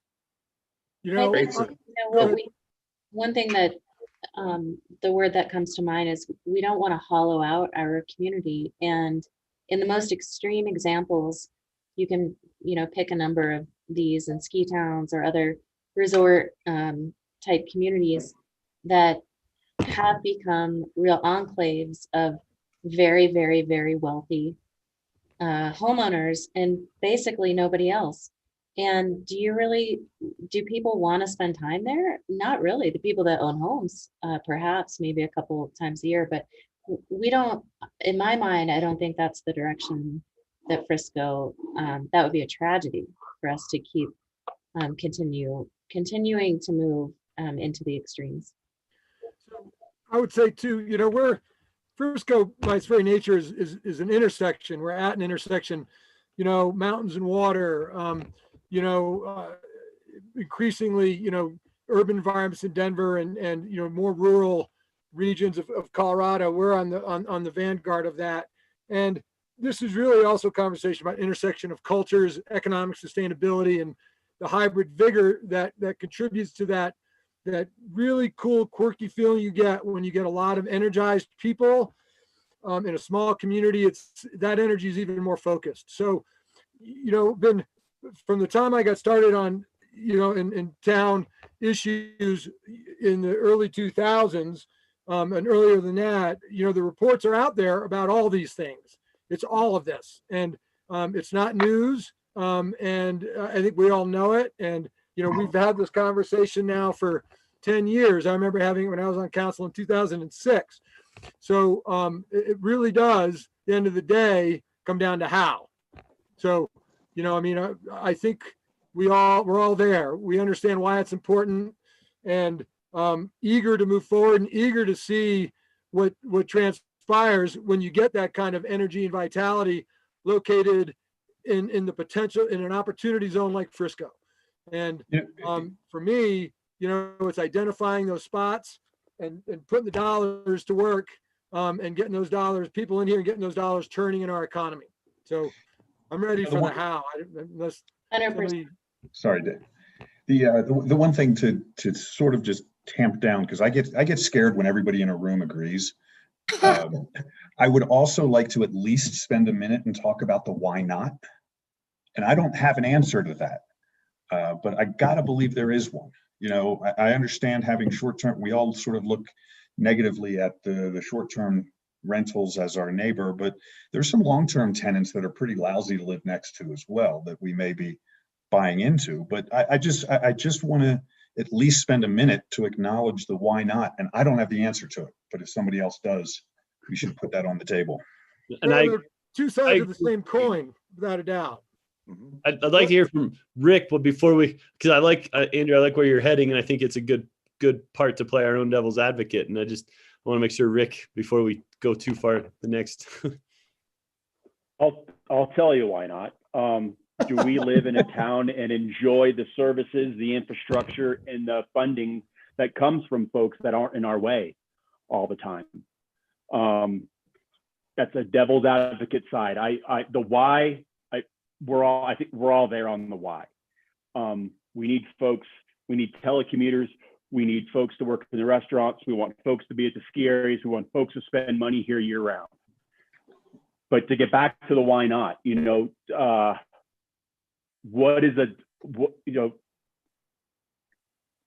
when we have all of these amenities, do we enjoy these shoulder seasons to ourselves? I do. Would I enjoy it with other folks around? Probably, because it'd be like-minded folks, all with similar interests, like living over here in Peak One. But that's for me, and Andrew and I talked about this earlier in the week, have we had that discussion of unintended consequences, which we've, I think as a group, have all come across in multiple different avenues. Now, I want to go forward with this goal. I think it's great, but I've thought about the why not a little bit. It's going to put more stress on our, for instance, police department, more stress on the fire department. We just got a report from the Sand District. What does that look like? We know we've got multiple water reports with varying reliability of information in there with our sustainability of water here, especially as we look down the road going forward. Just some realities of the why nots. I'm not saying I'm planting a flag on them, but it's stuff I've thought about. I think those are excellent points, but I would say that I don't think that even if we wanted to, it would be possible to dump a huge amount of units into the market for full-time residents. This is going to be very slow, incremental over the years. I was also talking to Andrew over the weekend. If we were able to bump that percentage up 1-2% a year, I would be psyched. I mean, I'd love to move faster, but this is challenging. There's a reason why it hasn't happened. And we've been talking about it since the early 2000s and earlier. So I think that I love that viewpoint, because we all cherish our shoulder seasons, but at the same time, this isn't going to be extreme overnight change by any means. No, and if I could jump in, I think we've got a lot of great reasons on why and why not. And one thing I did want to add on the impact that Rick, our council member Inkin, just mentioned is this impacts the schools. When I was with the county, we were starting to look at the impact study as it related to Lake Hill and the number of students that could be generated by a development of that size, and the potential impact to schools and school infrastructure is something that needs to be considered as well. But so I think we've got some pretty good ideas on the why, what the purpose of the goal is, and why we should move that way. I'd like to, if you're ready, I'd like to maybe jump into some of the options on how. And with that, I've put a number of things out there as things that could work. There's not a lot of analysis in this. As Councilmember Inkin just mentioned, there's always going to be pros and cons and unintended consequences to each and every one of these. Jump right into it. We have some regulatory provisions that we could enact. Changes at the short-term rental program. Some communities have put limits on the number of short-term rental licenses that might be permitted on a town-wide or neighborhood type basis. Some people are going to say that's why not. Absolutely. And again, that's the potential for unintended consequences, or the political reality of some of these decisions as well. But that is a potential option that could be considered. Our short-term rental license fees are probably significantly lower than a number of other communities. Changes to that could encourage some other people to keep their residences out of the short-term rental market and in the long-term rental market.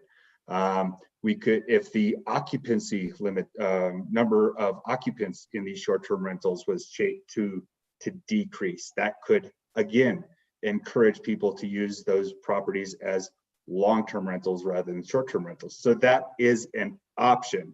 How palatable it is for various reasons, that's something that we would need to further analyze and gain some public input on. And if you'd like, I can just go down all these, talk about some of them at random, whatever else. Interrupt me, shout at me, take over the discussion however you'd like to do it. So I'd throw out one idea, and that is one way that I think about assistance. So I have to give Nancy credit for this terminology, but who are we attracting versus who are we assisting? And I think who we want to attract is a very wide net. Of course, we want to attract telecommuters. We want to attract low-income folks. We want to attract, I mean, you name it. We could go on forever. Who do we want to assist is much different.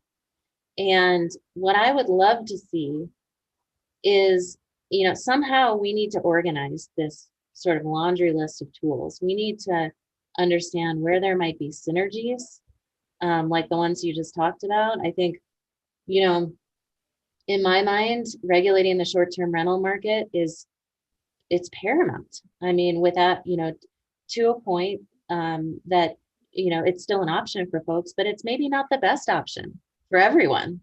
And I think right now it's the best option for everybody, virtually everybody that buys a condo in Frisco. So we need to understand where there's synergies, but also what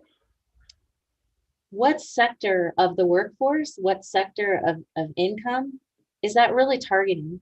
So if you're going to start regulating the short-term rental market, you started to break it down by, we can start to understand, okay, most of the short-term rentals are 1 bedroom, 2 bedroom. Let's really start correlating, this is where we want to make the most bang for our buck, if you will. If we're going to invest in housing, let's start to understand how that breaks down, because what I don't think we should do is just start pulling, all of these are good ideas. It's we need to be extremely strategic in how we implement them, if we implement them. And so I think the lower income the housing, the more assistance, right? That it's very simple, in simple terms here. The higher the unit, the less assistance. But we need assistance across the spectrum. It just needs to, sorry, I should be going like this. More assistance for lower income, but we still want people to move into market homes in our community that are full-time residents. And so how are we attracting folks like that, but not necessarily assisting them? Another thing that has come up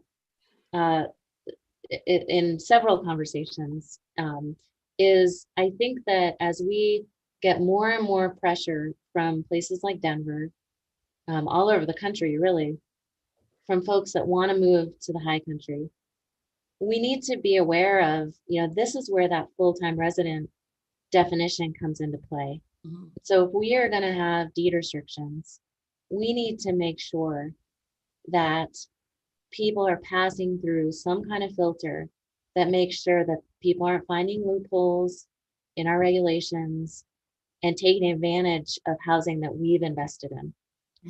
Okay, so that could mean a lot of different things, but whenever there's a deed restriction, somebody is going to find a way to work their way around it and qualify or not, or buy that, save some money. And I think that we need to be really careful about that. If we are going to invest in housing, like we did in Peak One. That was an amazing thing. The town donated a hugely valuable piece of land. We need to make sure that it's going for people that are contributing back to our community in the way that we've intended. So not talking specifically about Peak One, but as a whole, as we're implementing these, I think we really need to really understand who we're targeting. We all understand, we all know why we're doing this, but it's very complex as your report summarizes. And I think we just really need to somehow get our arms around which tools affect which segment of the population and which ones we really want to invest in. And Councilmember Sherburne, I think what we're hoping for through your work session conversation is, are there any of these topics, you can go through them one by one or whatever, that you're completely opposed to? Because it's important to know. Then we want to drill down as to which tool helps achieve your goal. So we got the why. You want a diverse community and the reasons you want that. Okay, what are some of these things? You know, having a moratorium on short-term rentals, the number of permits, which is what limiting STRs means. A moratorium has a lot of legal ramifications, process, consequences too. So, but it is one method that many communities across the West, particularly in tourist communities, resort communities, often use in the last 10 years to say, we're going to limit that number because that is purely a tourist lodging product.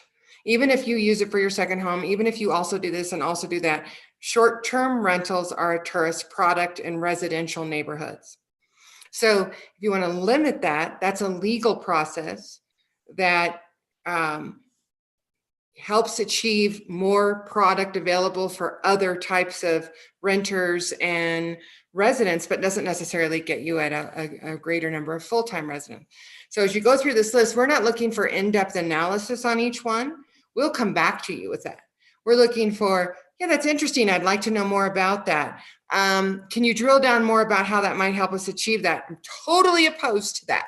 Those kind of things will help us on our next steps because it's a long-term goal. And the one that I didn't see done, and maybe I missed it, it's possible, is the one, I believe Lowly came up with it, is, you know, we all probably have friends that have experienced this, is they make an offer on a house, but the seller sells it to somebody from out of state that's paying cash. And how do you discourage that? I mean, the seller can ultimately sell it to whoever they want, but wouldn't it be great if that house went to a full-time local family that's working in our community? And so I believe an idea that Lily had was somehow not applying the transfer tax or reducing the transfer tax. So even the lightest mechanism like that can make a difference. And so I would like to see that spectrum. So I'd like to, and I love that, the concept. To me, it would be, you know, if you sell your house to a full-time resident and they live there for 2 years, 3 years, whatever, then we'll refund you the money. There's 100 reasons somebody will tell me why that doesn't work, but sounds like it does to me. But, this is a conversation where everything's on the table, nothing gets off the table. We're not passing anything. This is a brainstorm. But one of the things I look at, and I'll step back a little bit, but is we really have two methods. One is we can build, and the other is we can repurpose. And if you look at what do we have to build on, you know, as a government, you got the Sabatini lot, you got the CDOT lot, and a couple of spot lots floating around. Let's throw them all in a bucket together and we might come up with 100 units. We also have 3,000 units sitting in the other bucket that are the currently non-owner occupied full-time resident units. So my focus really is on the 3,000 units that represent the potential, as opposed to, and building our way out is the least sustainable thing we can do. So I don't think anything should be taken off the table. I like every idea that moves the ball forward. But I want to keep those two buckets a little separated so we can be realistic about the results these efforts come to. For me, That's actually, Councilman Arista, that's a great point. And that's one of the things I've said for a few years now, that I've been looking at housing is we don't have a housing problem. We actually have an occupancy problem. We have roughly just over 3,600 housing units in the town of Frisco, and we have a population of about 3,200.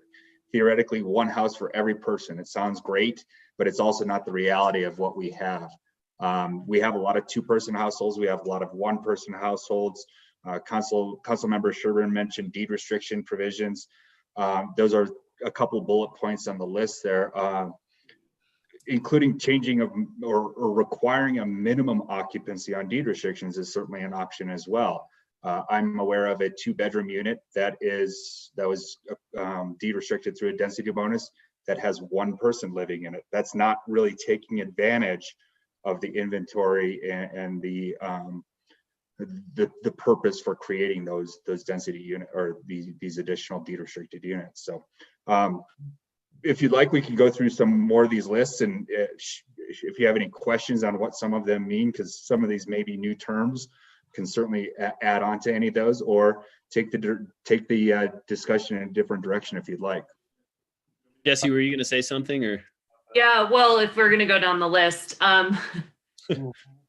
in an effort to kind of speed this discussion along, the one that really stood out to me, Don, that I'd like to know more about is the commercial nexus and why, we don't have a lot more space for commercial business to come in and build a bunch. So I'm not sure that we get a lot of leverage out of that, but those are the type, the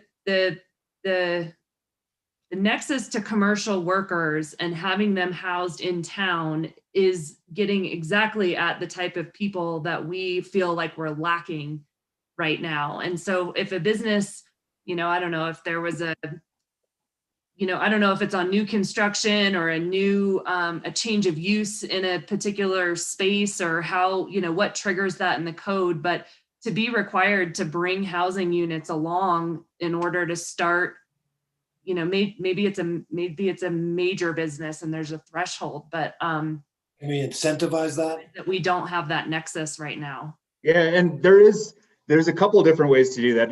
We've in my prior position, I was with the county, and I worked a lot with Copper Mountain and Keystone, and those are both very large planned unit developments. And as part of those PUDs, they have a requirement that they provide housing for 40% of their full-time equivalents. And that's been something that's evolved over time. They also have, I think last I recall, Keystone had in the ballpark of 2,500 employees or full-time equivalents at that resort. So you do need to have some minimum thresholds. At the same time, even I've gone through employee generation studies and things like that through various commercial businesses, and every business generates employees, which requires housing. Does it make sense to necessarily have an employee housing requirement for a business that comes in and generates 2 new employees? Maybe not. Is there a way to link that and develop that into some sort of additional funding that the town could utilize in order to develop some housing? Potentially. So there's a number of different ways that we could look at and tackle that. And if you do have, let's say we did get a redevelopment of Frisco Station, for example, one of these large commercial developments where they were going to bring in a new hotel or something like that, there could be a requirement then, okay, you're generating X number of employees, you have to provide X number of employee units as well. So there's a number of different ways that we can tackle that. It does sound like there is some interest in that. So we can certainly drill down on that and provide some additional details for you. It's worth having in the code now, council members, because while you might not see it in front of you today, somebody could acquire the hotel and convert it to housing, or somebody could acquire and convert it to a different commercial use and require housing. So having the policy in now also helps us attract the right business who say, oh, there's an incentive. Maybe I will buy that hotel, turn it into something on retail with housing up on top.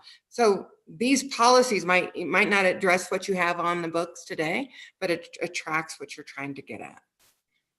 And I like that one caught my eye, and I agree with Jesse. I think that one's quite intriguing, and also the inclusionary zoning that you called out in your staff report. And if you could just touch on that, Don, that would be just kind of expand on what that looks like with the, I think you said kind of requiring certain residential developments of a certain size to add deed Sure. restriction. Yeah, absolutely. And this is something that has, it's not currently in our code, but it is something that could be adopted that would require, let's say you did any type of housing unit generates employees, and it might not be intuitive that that's the case, but it does happen because you have a potentially full-time residence, which requires additional business support and service support for whatever it may be. So the first thing you'd have to do is commission a study that quantifies the number of employees generated in this community for a certain type of housing. And then at that point in time, if you did have, we don't have the land for it necessarily where we could develop 50 single family houses, but if we did, there would be an employee generation number that came out of that. And as a result, you could say, hey, you now have to do X percentage of these units as deed restricted to accommodate those employees. So there's a number of ways that you can develop that ordinance and build into that. Again, would it make sense for a 2-unit condominium or two-unit townhome to require one of those to be deed restricted? Probably not. So you have to have a minimum threshold on where you start applying that zoning requirement for deed restricted units in when you're doing a residential development.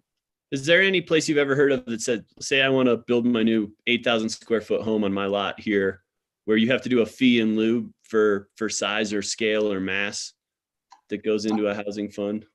Yes, I have heard of that. I don't have a specific, I want to say actually Aspen may have considered that, but I need to do some more research on that. Okay.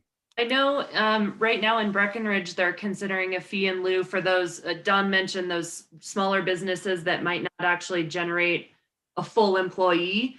You know, if technically by the calculation, it generates half an employee instead of building half of a unit, obviously that's not realistic, then you pay a fee in lieu, goes into the 5A fund, and it starts to build up more capital so that you can do other projects. But that's the one that comes to mind right now.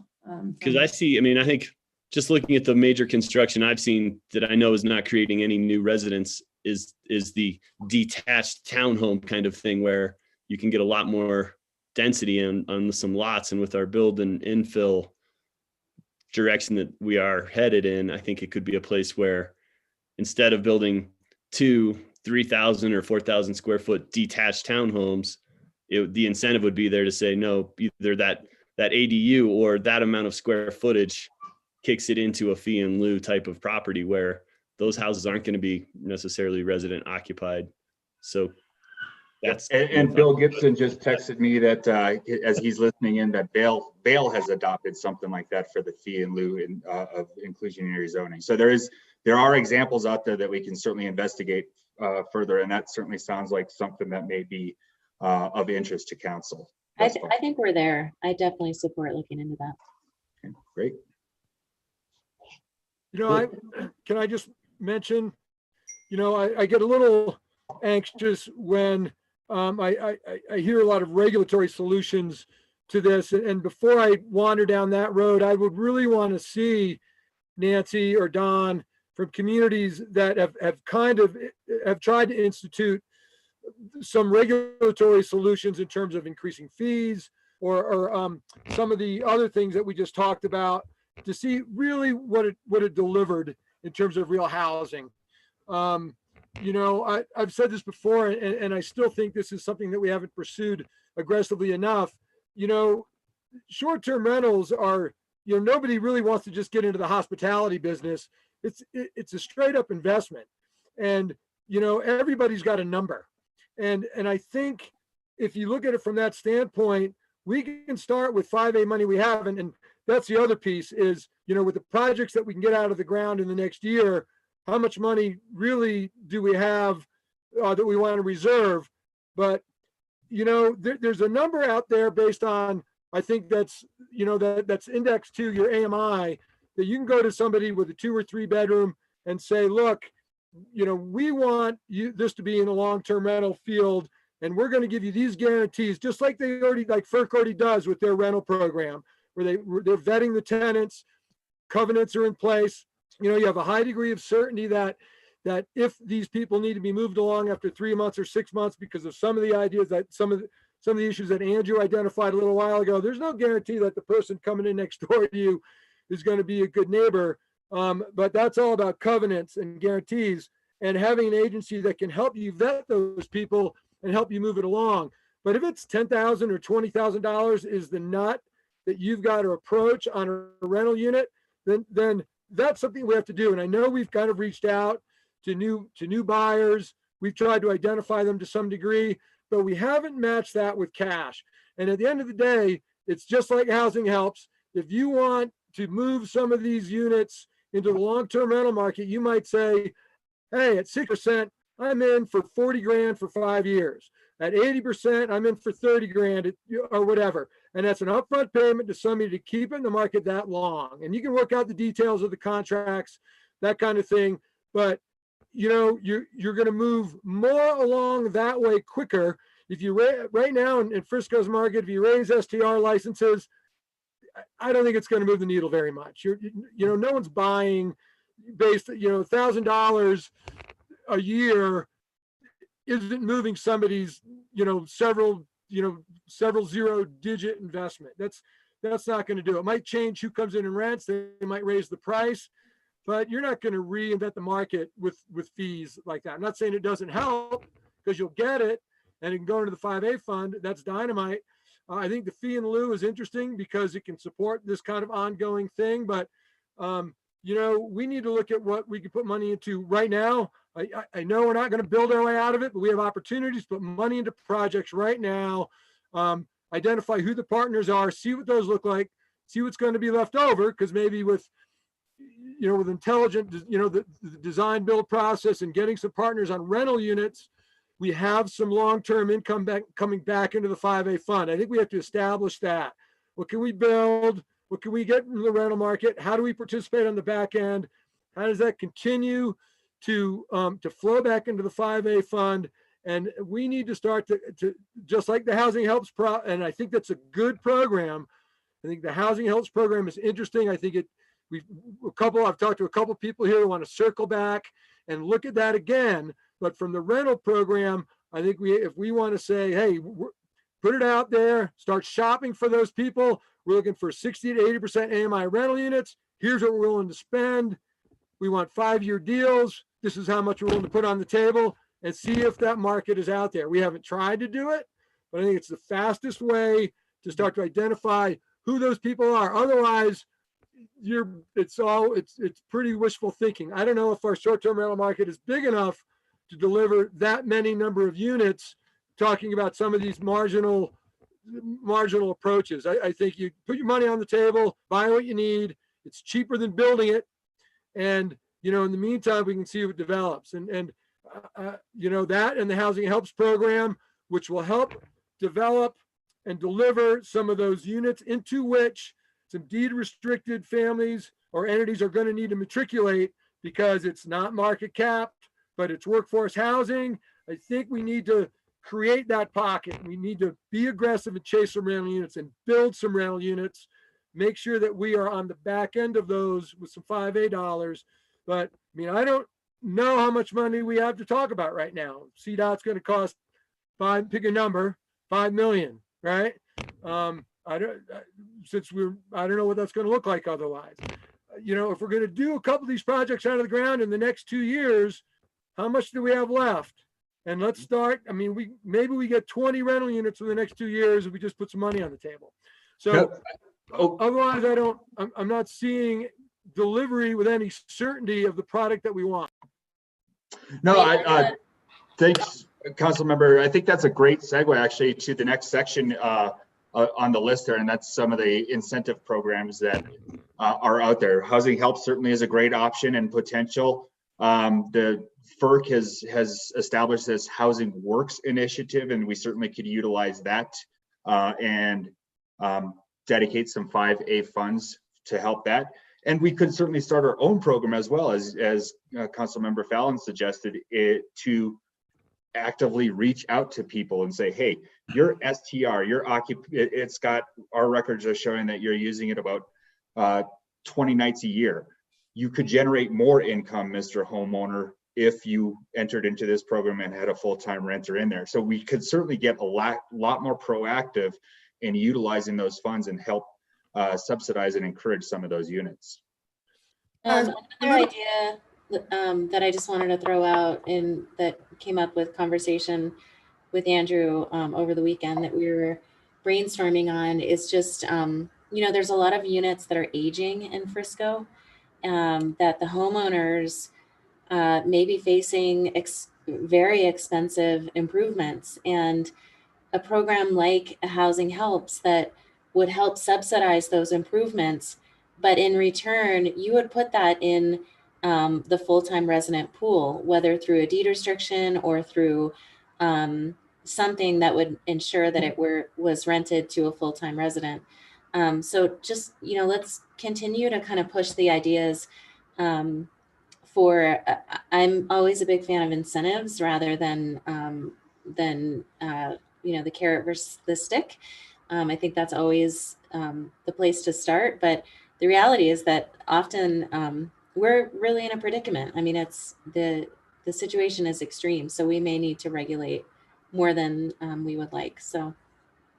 Nancy, were you trying to say something? Yes, as you know, I've done a lot of work on the short-term rental market issue quite a bit for a long number of years. It is a straight up investment for most of the folks. They make a good amount of money. And without limiting the number of short-term rentals you're going to allow to be licensed, then that is, so you might, let's just say you go after one and you say, okay, I'm going to give you $40,000 a year for 5 years or however much. So the tax implications for them, I don't know about the long term. I don't know about, so we could look into all the legal issues associated with that, what have you. But then somebody else goes and gets a license. You're just trading one for the other. Short-term rentals, before they were the very easy to rent without engaging with anybody face-to-face, before Airbnb, before VRBO, and what have you. You rented them through the newspaper and you'd have to, find things like that, or family and friends. There were more long-term units available. It's just a fact. Every resort community is facing the exact same thing. So by not limiting the number of short-term rentals, and therefore there's a whole legal process with that, but without going there, even if you address one, you're putting it back in the pod. So think about that, and we'll bring back a more detailed discussion about that. And we'll look into the incentives versus the carrots, because you kind of have to have both. Hey, come on out of that market because we'll help you. And by the way, we just might limit the number of short-term rentals. That's something to consider, because before Airbnb and VRBO and all those types of things, you had more long-term rentals. It was all second homeowners. Well, it might have been that as well, but that is a different user than the frequent changing of occupants, to Councilmember Burley's, Mayor Pro Tem Burley's point earlier about efficiency and so on. So if you want more full-time residents, incentivizing, I'm just talking about that goal, getting someone to give up their short-term rental for money, only for a short period of time, whatever that period of time is, without limiting it, doesn't solve that one unit problem. It just trades it one for the other. You're going to have to put the money under it somewhere, somehow. So if it's rentals for a time being, again, we're not talking about a tectonic shift here. We're talking about trying to move 20 units out of a 570 unit market. So, this is probably not going to be enough pressure to create that balloon bubble that you squeeze one side and it pops out of the other. I don't see that as being a practical problem. I appreciate where you're going, and I think probably that combined with something else on the other side might make it more effective or might focus the money. But if it's going to be that, or Housing Helps, the market is in such a spot that you're going to have to put the money under a unit somewhere. Whether it's on the front end of a housing help side. I had a conversation today with a guy in Breck who's been trying for 3 years through the Housing Helps program to try and figure it out and get in, and you can't quite get after it. So especially now in this market, the units are moving so fast, he's boxed out all the time.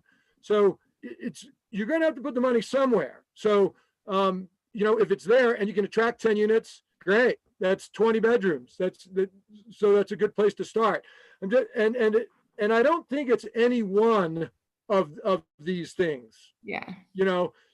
But I think to be aware, though, at the end of the day, that 5A money is there to make an impact, and working around the margins with some regulations or some incentives is not impactful.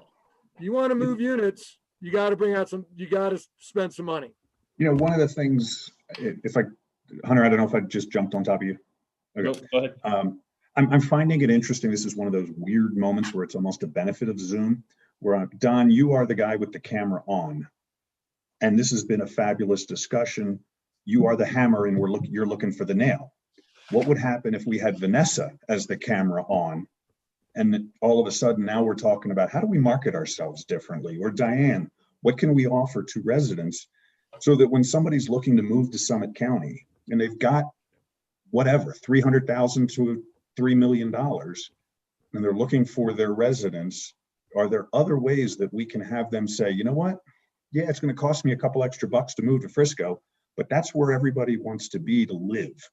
That's the best place to live, which is not, it's not about code changes, or it's partly about code changes. It's partly about, Don, your section, but I think this is a conversation, not tonight, but having Vanessa on the camera, having Diane on the camera, having Jeff on the camera, of these, every department is going to have a different focus to create this reality. So I don't want to get too, I just throw that out there. Encompasses marketing and PR. That's my point. Else, where it's like, as we're shifting away from doing, say, big events, our good people can be focusing their efforts towards the common goal.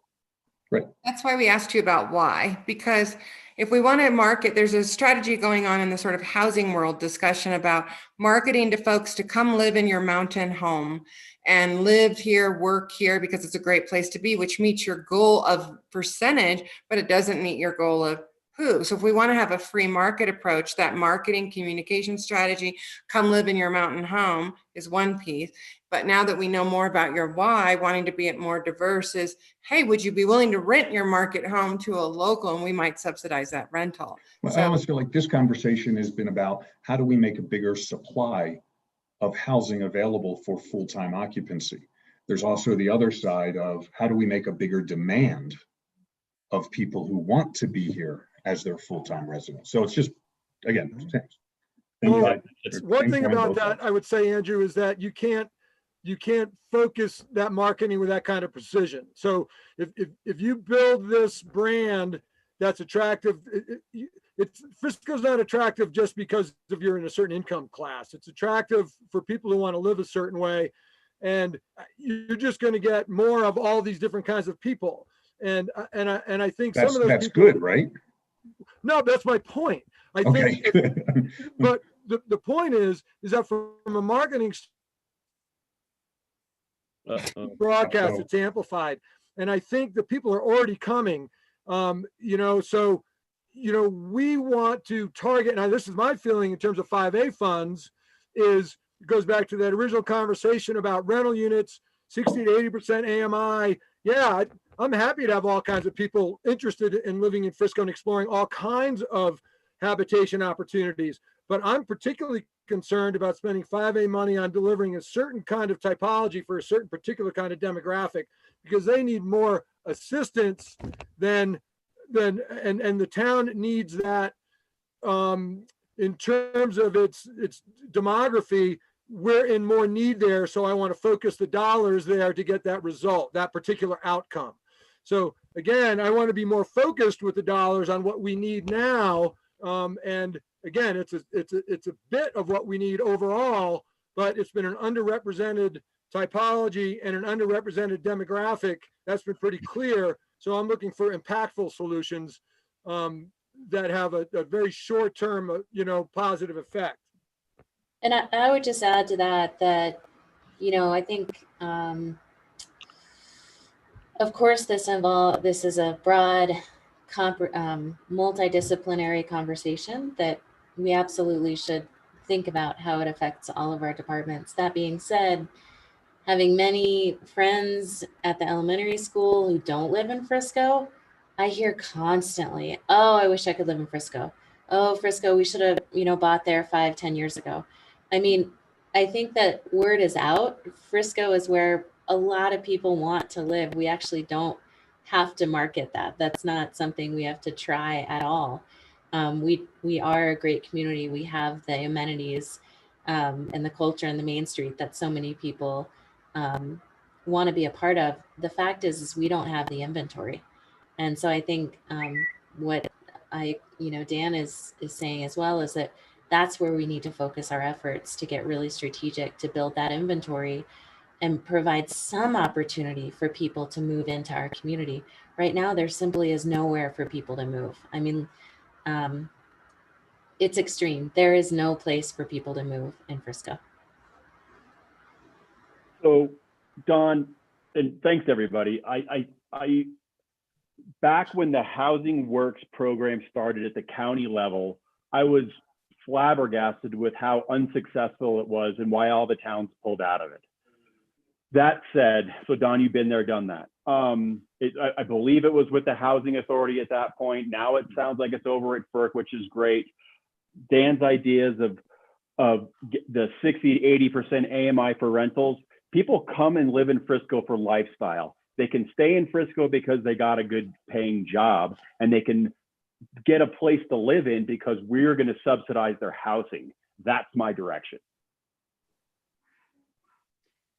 And if I could just add one other thing I think that's maybe missing from this list of strategies is a standing committee that can help vet through some of these ideas with staff. And at the risk of being voluntold that gets to be me, I just think that there needs to be some sort of ongoing council support to kind of keep this conversation going, as opposed to what we've had in the past, which is a task force. They come with a recommendation and then that group is done. And so I would just add that it would probably be really helpful. And Nancy, I know you're a fan of subcommittees, but just to have a committee and perhaps make it bigger than just, council and staff. There's some really, really smart people in our community that can help, flesh some of this out. I see Mark I would just Sabatini add on the one call, last. and I know his hand just went up. Yeah, I just want to say, with the conversations we're having, we're getting maximum $13 million or so in 5A funds. It's not going to go very well, especially very far, especially when we start looking at these projects, bringing them out of the ground. So that strategy, I think we need to talk about as well. I mean, if a developer is going to come forward and say, I can do this, but it's going to cost you that in addition to the land, does that conversation even start if we want to work towards these other programs to get more inventory? Just as a thought process? I mean, that's not a very deep pool. True. No, to Councilmember Aiken's point, I think that's certainly true. In that staff report, I mentioned that there's, I believe, 154 deed restricted units in the town that have been created through a variety of things, including density bonuses, plus 16 town-owned employee units. That's less than 5% of the housing units in Frisco. If we are successful in building on the CDOT lot in our partnership with CDOT, maybe we'll have another 20 to 25 units in a couple of years out of that, and that'll have depleted a good chunk of our housing funds. So as long as we've had 5A funds since 2006, I believe, and we've created X number of units, it's going to take quite some time. But to all of your points, we can't solely build our way out of this. We do need to take a number of these strategies. Certainly, I would also suggest one other point on my list was considering other economic development opportunities that we could use to diversify our economy. If you have we are always going to be a tourism first economy, almost at least for the foreseeable future. At the same time, if we had a more diverse economy that wasn't solely reliant on tourism, we may have, that would also generate some additional full-time residents. There's potential for micro manufacturing and some other things that could generate full-time residents that are not solely tourism oriented. So just another thought. We have to change the zoning, commercial or industrial listing for that kind of thing in order to change the area. Not necessarily. I mean, the town already has quite a few areas that are zoned commercially that could be redeveloped fairly easily. You mentioned, you see along Summit Boulevard, there's quite a few opportunities for redevelopment out there as time goes on. But that is certainly something that we would need to and want to explore a bit more. Yeah, but if you're focused on your goal, that's not a roadblock to you. That's a process solution. Mm-hmm. Don, what other questions? I think we hit one way or another most of the points on your list, and it sounded like there was support for all of them, which I know isn't necessarily helpful, but no, I think that I think I have gained some good direction, at least to some options that rose to the top. Certainly sound like inclusionary zoning. Look at the commercial linkage.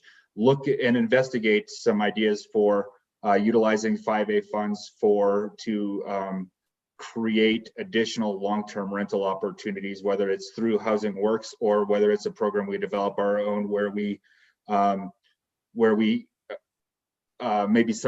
help a homeowner with repairs in return for an agreement to rent the place for X number of years. And if they have to sell or whatever else, then they have to pay back that portion of the repairs. So there's a number of different things that we could do in order to reach these goals, recognizing that any one or any 10 of these probably won't solve it alone. We need to look at every option out there.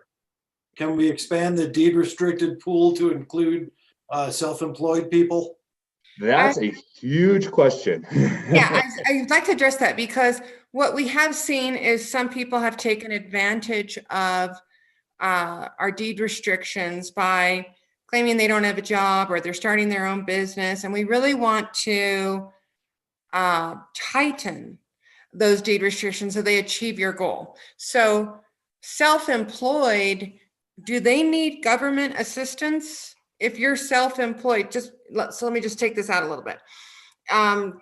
We were speaking earlier, how much assistance versus how much income. If you're moving to Frisco because you want to start your own business, is that really somebody who is, I don't know what their income level, do they need government assistance?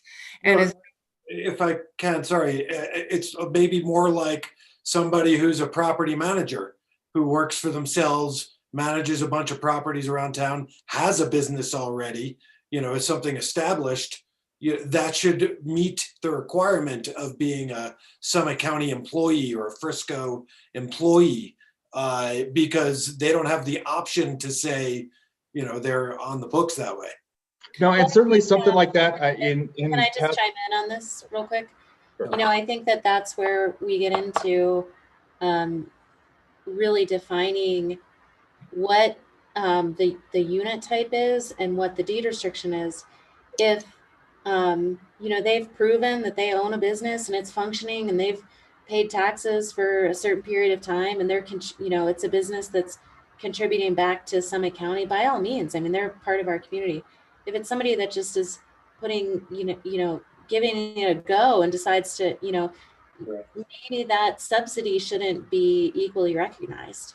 So I think that it gets very nuanced, and as we get more pressure from people moving here, we just need to be careful that our investment dollars are going to the right households, quite frankly, because people will find a way to figure it out. Nancy, could I just ask for clarification here? I thought if you're W-2 or 4, I get those forms confused. Whichever one you get at the end of the year to pay your taxes, if it's a Frisco zip code and you're paying the taxes here in Summit County, you qualify 1099 for deed restricted. As a local resident. Yes. That's different than the housing helps. And I'd have to, so there are many nuances to that. I'm not going to just say yes flat out. Yeah, there's so many nuances. And what we see at the Housing Authority, Councilmember Sherburne said this earlier, once you have the government, as you know, I'm sort of a broken record on it, when the government interferes in the free market, there's always going to be people seeking to take advantage of that opportunity. We get that. This is a highly desirable location, so the demand is really high and the supply is very low. And the government is saying, we'll help you get your dream location if you just meet this standard, and then people get around the standard. So that's how that happens. You're never going to be able to close every loophole because we don't think that way. So we're not thinking, oh, that's a loophole, I didn't even know.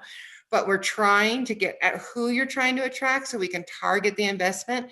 And we have a couple things we want to clean up on the deed restriction for sure. But you're really making it quite clear that we really want a diverse population. We really want to go after those employees who are here and need housing. We don't have the land to build our way out of that. We have a few units we can bring, and really finding strategies to make incremental progress as we go. That's what I hear you're saying. But I think to clarify what Andy Held brought up is self-employment is a wonderful thing. If that person is operating a functioning business, better yet, has employees, is something that really contributes back. If it's, that's where it gets very nuanced, and I think there should be some level of proof, or proof of business, or proof of viability, or something, because anybody could say they're self-employed. I mean, yeah, that's what I was trying to get at. Yeah. And so just to circle back to the ultimate goal, 50% residency doesn't mean that we want everybody in deed restricted units that we're going to subsidize. So in doing these other things, kind of to Andy's point, improving technology, broadband, digitizing things, people who are working remotely in some types of jobs could come in and buy a market rate unit, and then we're still achieving that 50% residency goal. Melissa's point, I think, is just that if we do choose to invest and subsidize, again, it's really kind of narrowing down to the people that really need that assistance, and who do we want to be spending those dollars on. So the lower the income is what I was really referring to, and we need more assistance, right? And right now, in our current deed restrictions, working remotely is not considered eligible for, is not a local, for the priority of local. So that's something into the Zoom economy that you might want to revisit. So I think we have good direction. I'm sure this was really helpful to us to really understand your why and what you really want a diverse, we're always going to be a highly desirable place, which is excellent and fabulous. So the demand is there, and attracting and providing assistance to encourage people to come of different diverse backgrounds and lower incomes, that they're welcome. Those are the strategies we really can employ and market to those who are going to come anyway, come live and work in Frisco. Zoom. Any other follow-up, Don, you need? Are you feeling? No, I think I have pretty good direction. I do. I appreciate Councilmember Burley's suggestion. I'm sorry, Mayor Pro Tem Burley's suggestion about a housing subcommittee, and possibly including some of those outside of just staff and council as well. That could be a standing group that would help vet some of those ideas and help in that analysis. Okay. And I just say, and I hate being this guy all the time, but we got money to build stuff. So, let's build some stuff. It's not, it's not a building is not a pejorative. I understand that people are sensitive to it, but we're not going to build our way out of it, but we're not going to manage our way out of it either. We got to build stuff. So let's figure out what the next one's gonna be and get an RFP out. We're doing it. CDOT, the RFP should be coming out like, what is it, this week or next week, Don? There's November others on 17th, granite. we are intending to issue it. So we're There's two others on excited to move granite that that are forward. ready to pop, so I expect to Yeah. see something happening on those. Right. So there's one. We have another one we're talking about. We know of a project that's private sector project going on that you'll hear more about later.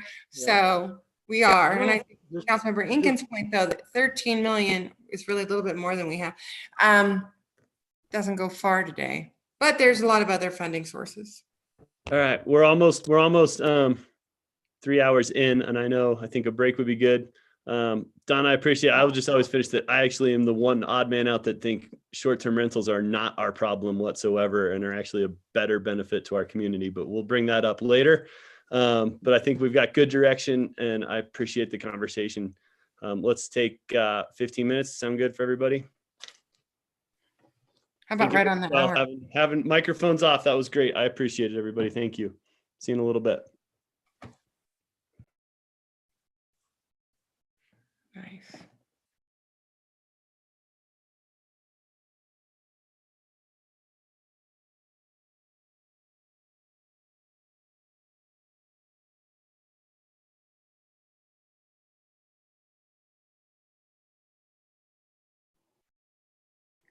Lily, are you good? Do you need anything? I can see your shared screen, but I don't see you or hear you. Yeah, okay, hold on. Let's start with that. You can hear me now. Yep, I can hear you and I can see you. You can see, what can you see right now? I see 2 slides. The comments, right? And I see the comments. Okay, so I don't want that Now I far, see the whole screen, Yeah, so but hold not on a one slide second. view. Right, so hold on one second here. I have 2 screens right now, so what I Yeah, want. I understand.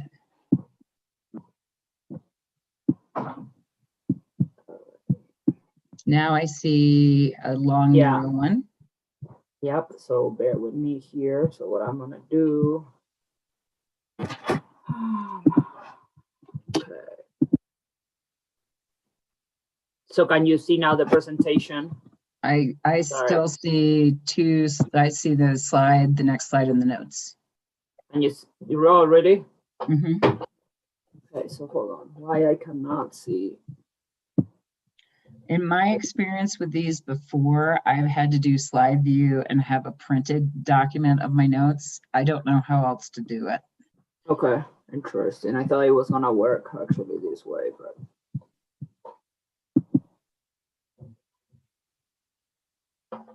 Okay, so let me see. What about now, Deb? I see your whole screen, and so the slides in the middle and the notes. There you go. That's the one you want. That's perfect. Okay. Yep. Great. I don't know why it's going automatically. That's the only thing. I don't know what Nancy did. I think that. Okay, hold on. It's automatically skipping to the next screen. Yeah, I think like now it's Hey, good. Enzo. Hold on. I didn't Say hi to change. Deb. Teo. Lily, I didn't change anything. No. It's all good. It's like the new thing. It's all good. Yeah.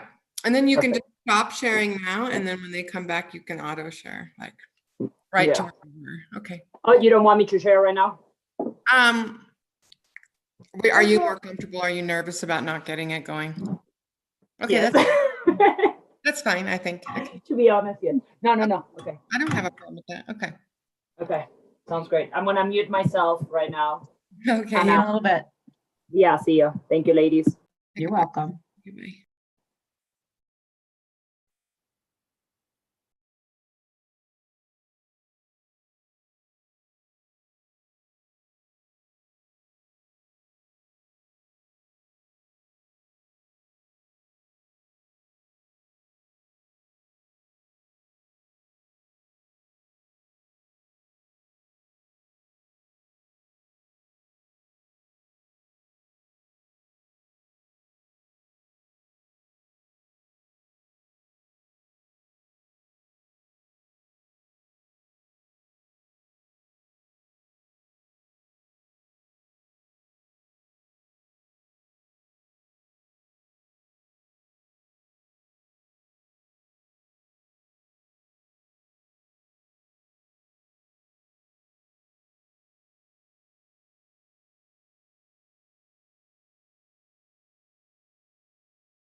Sorry, Lily, I asked to unshare your screen so I could see if people were making it back or not. Yeah, no worries. I understand.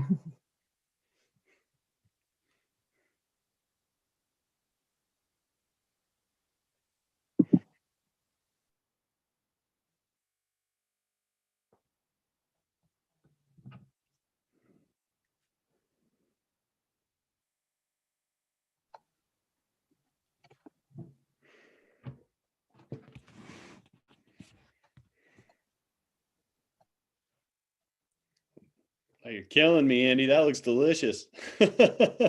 I'll be over in a little. Oh, wait, you're on quarantine. I can't come over. Never mind. What does he have?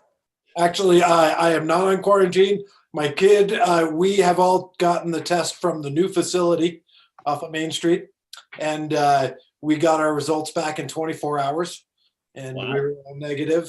Oh, And good. so I think I it's got tested important yesterday at 4:55. because that's a baseline at least. I got tested yesterday at 4:55 and had the results at 10 o'clock this morning Yeah, that's at good. the Frisco facility. Awesome. That said, a big bowl of spaghetti still looks really good. By the way, Hey, Andrew, when you say Frisco's facility, you mean the rec building? yeah, yes, the community center. In the Oh, community. that's interesting because I have a friend who went there on Sunday and she still hasn't gotten hers back too. So He didn't know who I was There either. was a sign that said 48 hours for results. The guy tells you when you sit down, it could take up to 72 hours, and we got him in 24. Wow. And if they're positive, they usually get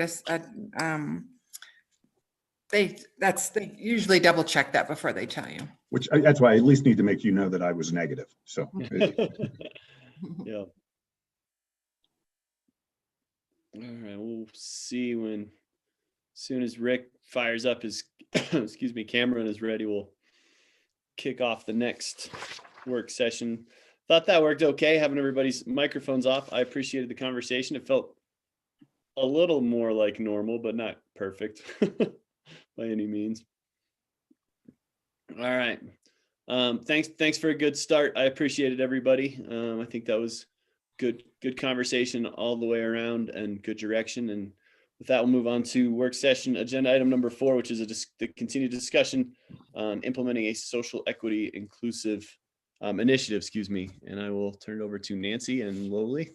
Yes, thank you, Mayor and Council. So this is on your agenda, work session. It's also in the strategic plan to consider issues, ideas, and opportunities to look at social justice and equity initiatives in the community. I want to thank Lowly so much for taking the lead on this, and she's done a great job. I think on the presentation, you'll find it complete and thorough. We have a subcommittee of Mayor Mortensen and Councilmember Sherburne who have met with community members, and Lowly will go over that as well. So Lowly, I will kick it off to you. I'm gonna share the screen first to ensure like we are. It'll be fine. Okay, you can see it. Not yet. No yet? Oh, I can see it on mine. So hold on one second. There you go. There we go. And then. Yep. Perfect. There we go. Welcome and thank you for having me here. Thank you, Mayor Mortensen and Council. It's a pleasure to be here and to talk about this this afternoon. So we're going to start with after the BLM mural on Main Street. Some of you approached town manager Nancy and to see we need to do a little bit more. That was a good momentum going, and after many conversations and research and with Nancy and trying to get a little more direction, and then after a meeting with Hunter and Melissa, it was very clear that we wanted to do more, and to do more, we needed the community involvement. So with that said, we had 3 different meetings. We talked with a total of 12 members from the community. Here are some of the faces. You know, the goal was to meet with the community members, definitely with different background, different races, different knowledge, and it was great. It was very successful. So with that said, we're gonna go over the takeaways that we had in the meetings. And then I am gonna talk about each of the topics and some recommendations that we have for you here. So the first takeaway was improvement the integrity of the Frisco Native population. That is something that it was very important for all the community members that we talked to. Second one, it was to create and facilitate the conversation. Then the housing, you talk a lot about housing, where we will discuss a little bit more. Recreation activities, we have amazing facilities, amazing programs that the Recreation and Culture Department have. So how can we also work more on that? Promote respectful speech, and last one, kind of like to put a bow in the box, it will be about wearing on our sleeve. So see who we are, and we will talk about that. So talking about, Frisco's Native population, very important. Who are we, who we were, and how can we promote that? And ensure like we are educating our community members, our visitors, as we have an amazing museum, but as well as also how do we improve the promotion of the diversity that we currently have? You have talked a lot about that in the last conversation about housing. Who do we want to be? Who does Frisco want to be? And things like that. So the recommendations here that we have, it would be education on the youth history, creating a campaign on Frisco, or get to know your neighbors. How do we promote the people that we have here? How do we ask them to create some art?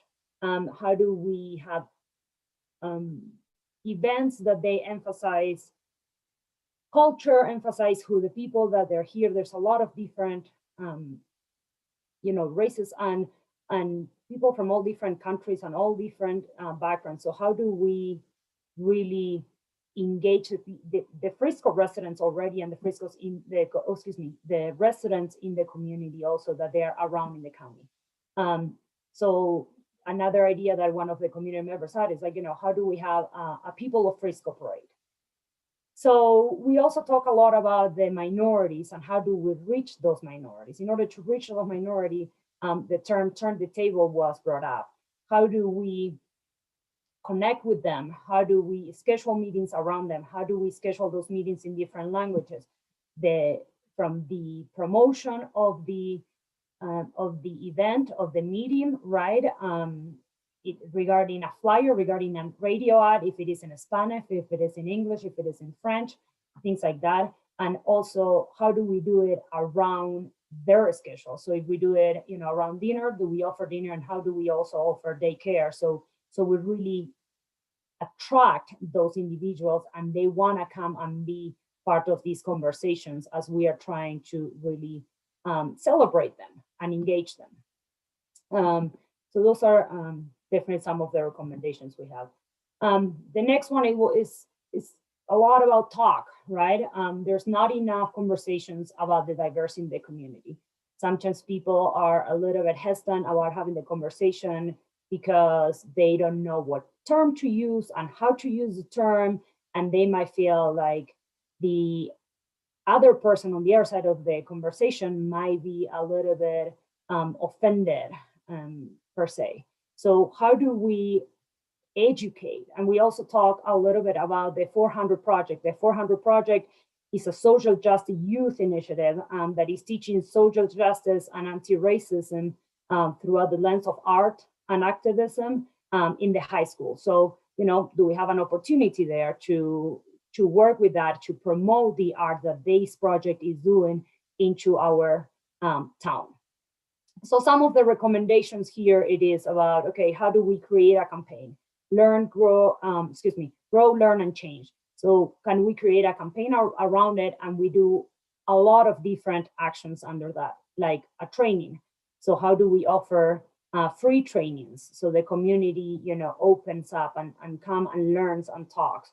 How do we have a book club? Can we partner with the Next Page, a local business, the bookstore? So we all have some recommendations on books to read, to talk about diversity, to talk about race, to talk about respect, things like that.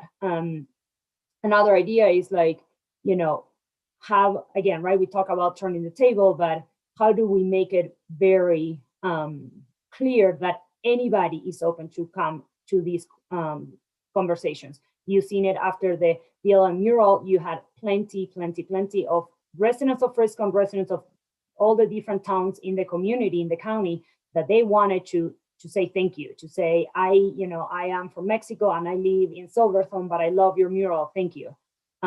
Things like that. How do we also, promote podcasts, books, and webinars to engage the community and to keep talking about diversity and learn more about diversity, respect, race, equity, inclusion. And again, how do we promote art, diversity of art in our own town? The next takeaway from these conversations, and most of them were around this topic, as you all just spent a lot of time on this topic, is a big one. I think like the bigger comments that we had, it is, we don't have a diverse community. We have a very exclusive community. So it is not inclusive. How do we become more inclusive and diverse? It is expensive to live here, as we all know. So how can we attract affordable, how can we have affordable housing so these individuals are attracted to come to Frisco and they cannot, live here? Like Melissa just said, like many of the residents that we have friends that they're like, I would love to live in Frisco, but I can't afford it. So things like that. How do we have affordable housing for those dishwashers, for the cooks? So they live here, they work here, but they're part of the community, and there's a diversity in this community. So that was definitely a big part of all the conversations that we have. The recommendations here, it was, how do we give priority to the people that who is working here in Frisco? So that is one. You all talk about affordable housing, the availability or lack of availability for low-income residents. How do we create, as you all talk about, more units to develop? How are we including these units being more 3 bedrooms? If you want more families, families with 1, 2 children, or 2 children, or 3 children cannot live in a 2-bedroom apartment. I mean, yes, they could, but then they might want a bigger apartment. And if we don't have those kind of units, they will have to move out of Frisco. So again, how are we offering more bigger units in Frisco? And again, different topics, right? The same topics, as well as how are we promoting these programs that we have in different languages, so we are attracting those diverse cities, groups that we want to come and live in Frisco. So those are our big takeaways and recommendations that we have on there. The next takeaway is the recreation activities. I do believe that our recreation department does a fantastic job promoting many of our winter sports and assisting the parents with after-school care. However, there's not enough capacity. I talked with Principal Rupert at the Frisco Elementary, and she said, it's great, we have a lot of things, however, there's not enough room. I have parents that they're like, I didn't know, or when I tried to sign up, it was already full, like just a few hours, as you all have here before. Our programs are really well run, and they are on hot commodity. So we also talk about the winter and summer activities, the endless activities that we have here in Frisco, and how do we promote most of those also in different language, so the minorities in the community know how many wonderful amenities we have. One of the big takeaways, I think, like from one of the meetings, it was going back a little bit with book clubs. One of the business owners here in Frisco, and she is from Mexico, she said, book clubs are great, but Hispanics, we are not used to read. We don't read as much as the Americans read. So you need to, reach out these people regarding diversity in different ways. This is not the way that you are going to educate this community. So those are, another takeaway. So with that said, we have a big Hispanic community. So how are we promoting the free activities that we have, so we can kind of like say, like, Saturdays, hike here in Frisco, this is, the trail of the weekend, things like that. So again, all in Spanish, and how we, do campaigns around that. Frisco Elementary Principal Rupert talked about, needing volunteers and equipment for all these winter activities that they have been also that she brought back a few years ago. I know that we are living in the world of COVID, but how can we, assist in that aspect?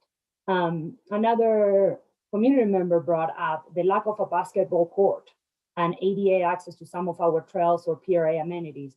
The point here was, a basketball court is something that it is free. You just give them a ball and people can exercise, people can get together, again, different world, but people can get together, people can play, can be active, can meet each other. They also talk about the volleyball courts that we have and Walter Byron. So how are we promoting those? How many people met each other? But 2 members of the community that they were in one of the meetings, they met each other at the volleyball court a few summers ago, and they became friends. So how are we, promoting the free things that we have here? Let's see. So the recommendations that we have here, it is increase the capacity for after school programs as much as we can. Implement a gear library. This meaning, how are we able to say, okay, there's X amount of bikes, X amount of snowshoes, X amount of Nordic boots and skis that people can just with, you're a Frisco resident and you have a card and you come and you get a punch and you check it in and you check it out and they can go and enjoy it for free. Something like that. That was well liked per se. Create a campaign to promote the free amenities, as I mentioned a little bit before. Partner with our vendors, like, we work with Rossignol very closely for all our Nordic equipment. So, can they maybe just donate some for the gear library or also for the winter activities that the Frisco Elementary is doing. Frisco Elementary last year, unfortunately, couldn't go Nordic skiing at our own Nordic at our own Nordic center across the street because we didn't have enough equipment. They had to go all the way to Keystone. They wanted to stay here, right? It's closer, it's safer, all of that. But they couldn't because unfortunately we didn't have enough.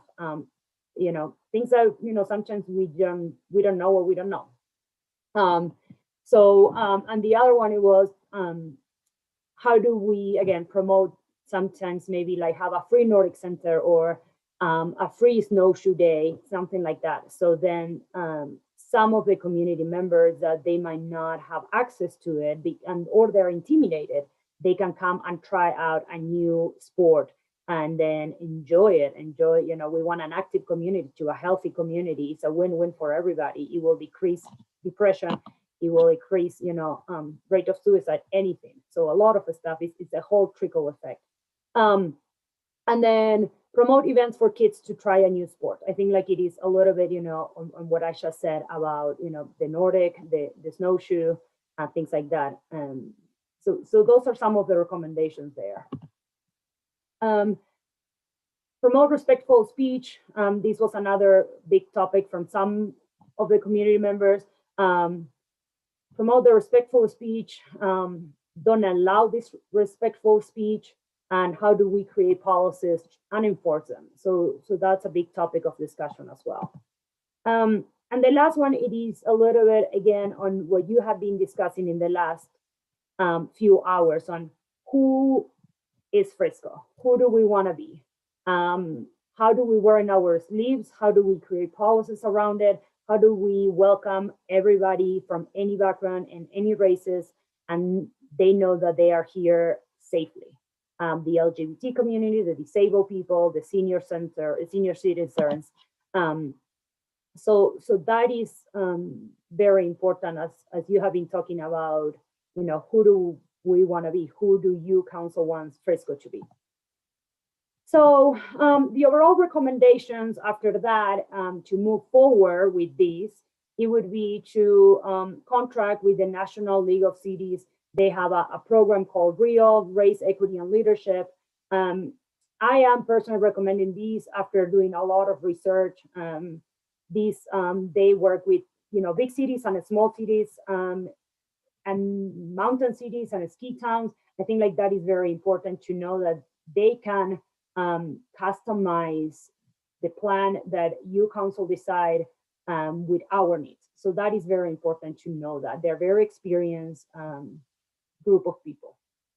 So the idea will have, to have a clear understanding of the racial equity, share the definitions, begin equity via new policies, look at the policies that we have, organized internally and in partnership with other institutions in the community too. So maybe, how can we partner again with the school district, or how can we partner with other towns? So we are being comprehensive on our plan. If we were to do that, the next plan will be to have a normalized per se training that will be 2-3 hour sessions, define the social equity goals that the town of Frisco has, and then analyze current policies, create new policies to support these goals. And again, they are very flexible, and they can, customize and add or remove from their plans, as you guide them. As you might remember, you approved $30,000 for the 2021 budget. So the money is there. The cost that they are quoting us based on, again, a la carte menu per se, it is between $15,000 and $20,000 to create a very strategic and meaningful plan that it could, last 4 years. Thank you, Loli. And with that, we'll turn it back over to the council. And I don't know if the subcommittee also wants to share anything about their experience with the process. Thank you, Loli. Yeah, thank you. Thank you, Lola. That was extremely well organized for the amount of and breadth of the conversations and the topics that were covered in the meetings with the subgroup. And it was eye-opening to me. And I think it's a really important process that we're in, and I think we're proving kind of that point that was in there, that if we put it on our sleeves and we wear it proudly, it shouldn't become a big deal in the long run, and that's what we're aiming for. I'll let Melissa speak a little bit to her kind of thoughts around how the committee went, and then I'll kind of follow up a little bit with why the National League of Cities and why I kind of support where Loli landed with that. But Melissa. Okay. First of all, thank you to Loli for the work that she put into this. We had multiple meetings, as she said, many voices and people involved. And Loli did a great job of summarizing it. So thank you. And leading the discussions. I mean, these are pretty wide ranging discussions that went in so many different directions. And Loli really helped lead those discussions, as did Nancy, the mayor as well. So thank you all. And to council for supporting this effort. I mean, this is, the first of its kind in Frisco that I'm aware of. And what I heard from so many of the participants is that this is really long overdue. And many of them were really surprised that we invited them to meet with us, and that we wanted to hear so many different perspectives. And, that really made me realize that it is overdue. And these, we do need to not only celebrate, but include all members of our community in these conversations. So what I heard at the beginning, we really sort of ripped the Band-Aid off with the mural this summer. But what I heard from all of you is that we did not want to be reactionary. We wanted to take the long view on this. And while the events of the summer have settled down, the protests, everything like that, systemic change will take years and decades. Loli said it, we don't know what we don't know. And this was a pretty meaningful first step for our community. All of the ideas that Loli, presented, there's some really easy ones. The basketball court. I mean, what a brilliant way to bring people together in a way that costs very little money. And why not include that in a place like the PRA or in future parks plans? Things like that it's really low-hanging fruit that we should, at some, every once in a while, take our eyes off of the big ticket items like the marina and the PRA and focus on the easy stuff that actually really brings people together in a very, very low cost way that has a huge impact. And I think the last thing I want to say is that in the same way that we wear our commitment to climate change and the environment on our sleeves, I think one point that's always resonated with me is that when people visit here and they have to buy a plastic bag or they're encouraged to use a water bottle, they take that habit home with them. And in the same way, I think that we want them to carry back a message of inclusivity and equity in all communities, no matter that we're a ski town, no matter that we're small, that we're, some would say, rural. It's for all communities. And so I think that we're taking the first steps here, and in a really meaningful way. And the National League of Cities, in all the research, I fully support that. And I also support moving this conversation forward. And I appreciate your all's investment. It is time. It is, probably more Zoom meetings, things like that. But I look forward to continuing that. And thank you all for supporting the effort. Thanks, Melissa. So we keep conversation rolling. Everybody's welcome to unmute and speak as freely and openly as last time. But yeah, while you're working on that and for your ideas or questions, also why I liked the National League of Cities and supported that. And from our community conversations, a lot of other places and towns doing the same thing. They just kind of jumped right into the first consultant group they liked or that met kind of their budget or whatnot. And we jumped into meeting with our town and our citizens and the folks who are living what we're not, and started there. And that's where I think Lowly really found that the National League of Cities meets some, they're not plugging us into, they're going to kind of help us look at ourselves and guide us through that with their knowledge. And that's where I'm glad we're doing this. I hope everybody supports entering into a contract with them. I'd love to hear how other people are feeling about this and feedback. If I may, aside from all the issue at hand, I have a favor, which is change the term, wear it on your sleeve when you're talking about religion and race and all that. Because from the Jewish side, if you say to somebody who's Jewish, wear it on your sleeve, it reverts directly back to when we had to wear it on our sleeve, and it wasn't a good thing. So I would just appreciate a change of term, which seems appropriate for this conversation. Perfectly appropriate. And Perfectly appropriate. Thank you for calling that out, Andrew. Absolutely. That is so great to hear that. Like everybody's in their own bubble. We don't know what we don't know. No. Thank you for that. I think I'm fully in agreement as a Jewish person, but I think we should invest in ski equipment and whatever else we need to, at least to a certain level, to provide for those who don't have, and or for just the elementary school, or or for Sarah, or however that's going to work for us. We should put some investment in there. Basketball courts, easy. We could easily add that to the PRA, or I don't know, if the marina, we could, maybe add some nets or something. But, I think most of those points, it's all there. It's all valid. We're keeping the conversation going. It's what's important. I thanks for doing that, Lily, and thanks for talking to those who you did. I know everybody on that list there you had, and it's a tough conversation, and it's important. Thanks.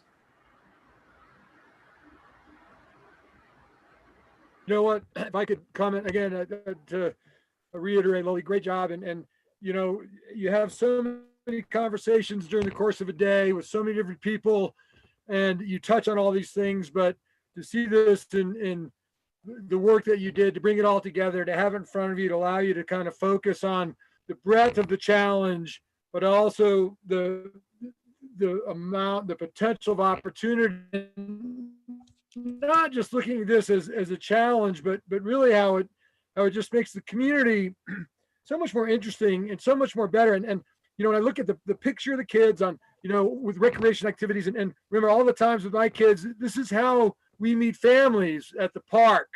And, I remember taking our kids to gymnastics class over at the school, and how some of our best friends still are the ones we met on the bleachers at the gymnastics class at Silverthorne Rec Center. And where else are you going to meet people like that in that kind of context? Families have a chance to sit and talk while the kids play basketball or the kids ice skate. But, so those are the kind of things that really create that, and you do it at that real fundamental family level. And so it's so cool to see that. And, I love the idea of I've always thought basketball, I've always thought Pioneer Park, and I'd love to change the name of Pioneer Park to something that represents our commitment to our community, to diversity in our community, and a place where culturally we can bring art and exhibits and things that it's in motion all the time. This intersection of cultures and, opportunities and things like that for me really is what Frisco represents. But, yeah, we can look at any different place to do it, but, right in town, easy place to get to.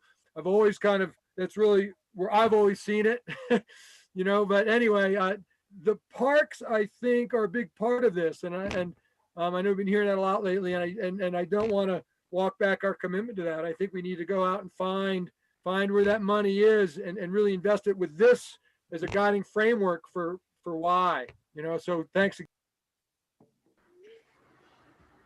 Thanks, Dan.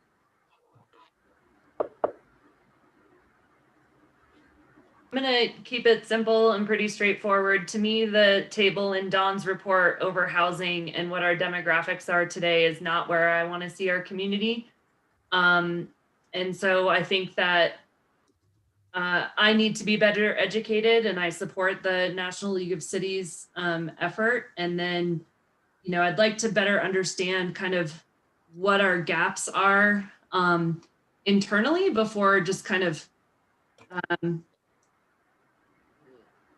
and please don't, I'm not trying to say this lightly, but throwing money at various programs that were suggested by that group, because I think they're very worthy, but it would be helpful to do this more holistically than just kind of, one-offing those recommendations. So let's start with the National League of Cities and see where we actually are today.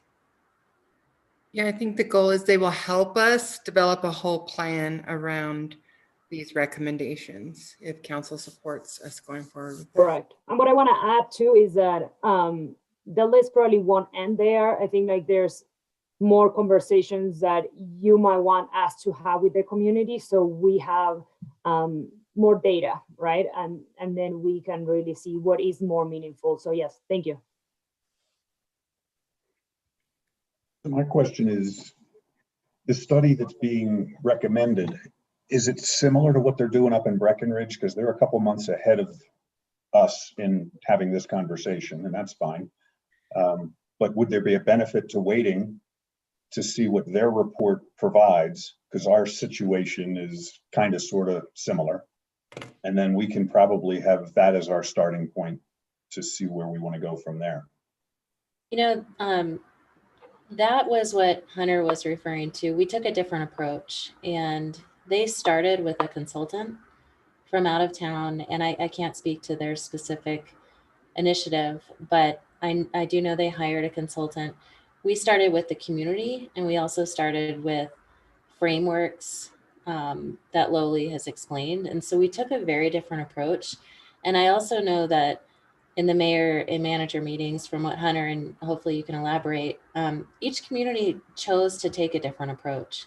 And so when we got started, at the very first meeting, the mayor, myself, Lowly, Nancy, we said we need to talk to our community members. This needs to be grassroots. It needs to come from the people who were at the rallies, who were at the protests, who were calling for social equity and inclusion in our community, rather than just hiring somebody from outside to make an assessment and give us direction. And so I think our approach was fundamentally different. And so I think that while I completely respect each individual community's approach, I'm not sure that we're waiting to see what happens in any one of our communities. And I do believe Dylan is doing their own assessment. I'm not sure Silverthorne is. The county has talked about it. So there's many different approaches, and I don't think we can wait to see what the other communities are doing. I guess then my question really is, what's the end product that's being produced through this $15,000 to $20,000 study or It's not a consultant? What's the end product of the engagement? This is more of an implementation plan. It's not a study. It's not an assessment. Between the subcommittee, Loli, and myself, the assessment of some of the recommendations have been done. Bringing in National League of Cities brings in their experience at how to implement these conversations, implement training, implement ideas, and implement what's been recommended into a plan that we actually do. So the end product is the action, not a report. We don't expect a report, although they will help us with the plan. Loli, do you want to add more to that? Okay, thanks. Yeah, like Nancy said, the idea is to where are the needs, and then how do we implement it, and they assess with that, and they assess with any of the goals being attracting the diversity and being, I think like it also what it does is like looking at all our policies internally, and are we really creating policies that then is gonna be negatively affecting us as an organization and as a community regarding, okay, we want to do, the short-term rentals as an example. We want to do the short-term rentals. Well, now we don't have diversity or things like that. So that is what it entails. They assist you really looking at what we have in place and what else we want to implement in a very diverse with a different lens that we don't have the capacity right now or the knowledge per se. Does that help, Council Harrison? Thank you. So we're looking for any other comments and council direction to accept that. Just want to clarify one thing, earlier comment to Councilmember Aronson's issue about wearing anything on our sleeve. It wasn't our intent at all. It was more about wearing your heart openly, wearing your heart on your sleeve. That's a more common phrase. So I think we could have clarified that a little bit better. Apologize. But the goal is to be open about who you are. Wearing that proudly is the intention, just as you would, a badge of honor kind of thing. That's pretty much what I assumed. It's just a terminology, and you got to try way harder than that to offend me. So don't worry about it. But the good part is that those are the conversations that we need to have, and not feel offended or hurt by them, because that's already showing progress, I think, and that's the good part. So I think I saw kind of a head nods across the board on letting Nancy and Loli go ahead with National League of Cities. Is that true? And I think this will help us on our inclusion goals that we just got done spending all those hours on. So talking about implementing your strategic plan, implementing being more inclusive. You started on that last year and finding ways to make that happen. We had a broad discussion about how do we attract residents. This will help us do that as well.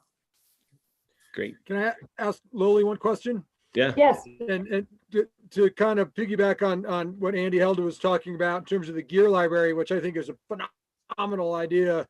And what is, in terms of implementation, is that part of this, the 1520 with the NLC, or is that something that goes back to staff and is tasked within staff and a department to kind of develop that and then originate the programs to utilize those? And is that something that can be ongoing now, or what's the process? So they assess with all the policies, and then it is up to us to implement and to look at the pros and the cons and what is available, and then how to make it up and running per se. So yeah, it is up to us as a staff. They assess with all the policy, with all the guidance, with the direction, with the comprehensive plan, and that is what they assess. And they're there to assist with any questions. Yes. Well, let me just follow up then. If this is one thing included in your presentation that and I don't know where anybody else stands on this, I certainly think it's a great idea. Why do we need to wait for the National League of Cities to for example, start a gear library? Is that We don't. something we can do independent of their organizational scheme? Yeah, this is our first time presenting it to you. So Okay. the fact that it sounds like you're all excited about that, Lily and I will talk tomorrow. We'll figure out how we take from your direction, and it sounds like you like that, and off and running we go. National League of Cities, we need more direction because it costs money. The other No, thing, I understood. I didn't know if we were supposed to try and identify maybe some things we can do to move forward right away. I'm just, that's where I'm at. So sorry. you know that, no, don't be sorry. We want to know what you like, what you don't like. And you guys all gravitated to that quickly. We did too. We thought, wow, that's a cool idea. It came from community members. And then how that all works, those are just process issues, not roadblocks. I do want to add, sorry, Council Hill, that the recommendations were all pretty much like coming from the community members. Those were all ideas from them. Maybe, you know, we added a few things with Nancy, but they were all from the community members. So just 3 meetings, they gave us a lot of ideas and a lot of things that we can work with to make Frisco even more attractive and more special. If I may, just on that program, if we start going down that road, I have gotten a suggestion saying we might be able to work with a bunch of the rental shops in town to where, you know, we might be able to use their fleet for specific times. They might donate that. We might be able to pay them a little bit or something. You know, there might be some synergy there. Thank you. Great. Thank you all for your time. I truly appreciate it. And that's what I want to say. And I was very nervous at the beginning, so sorry about that. Thank you, Loli. Never tell. Never tell. Never. No, you have to. Honestly. Never tell that you're nervous. It was fantastic, Lily. Thank you. And thank you so much for putting together such a good and diverse report, literally. So thank you. Appreciate it. Great job, Lily. Thank you. All right. That completes your work session, Council. Work session is done. Then we can go have dinner. Oh wait, no, different time, different era. Moving on to the consent agenda and a motion, perhaps a motion. Do you want to call the regular meeting to order though? I mean, maybe. Do we need to? Need to? No. Okay. You're good. Okay. Good. Yep. Perfect.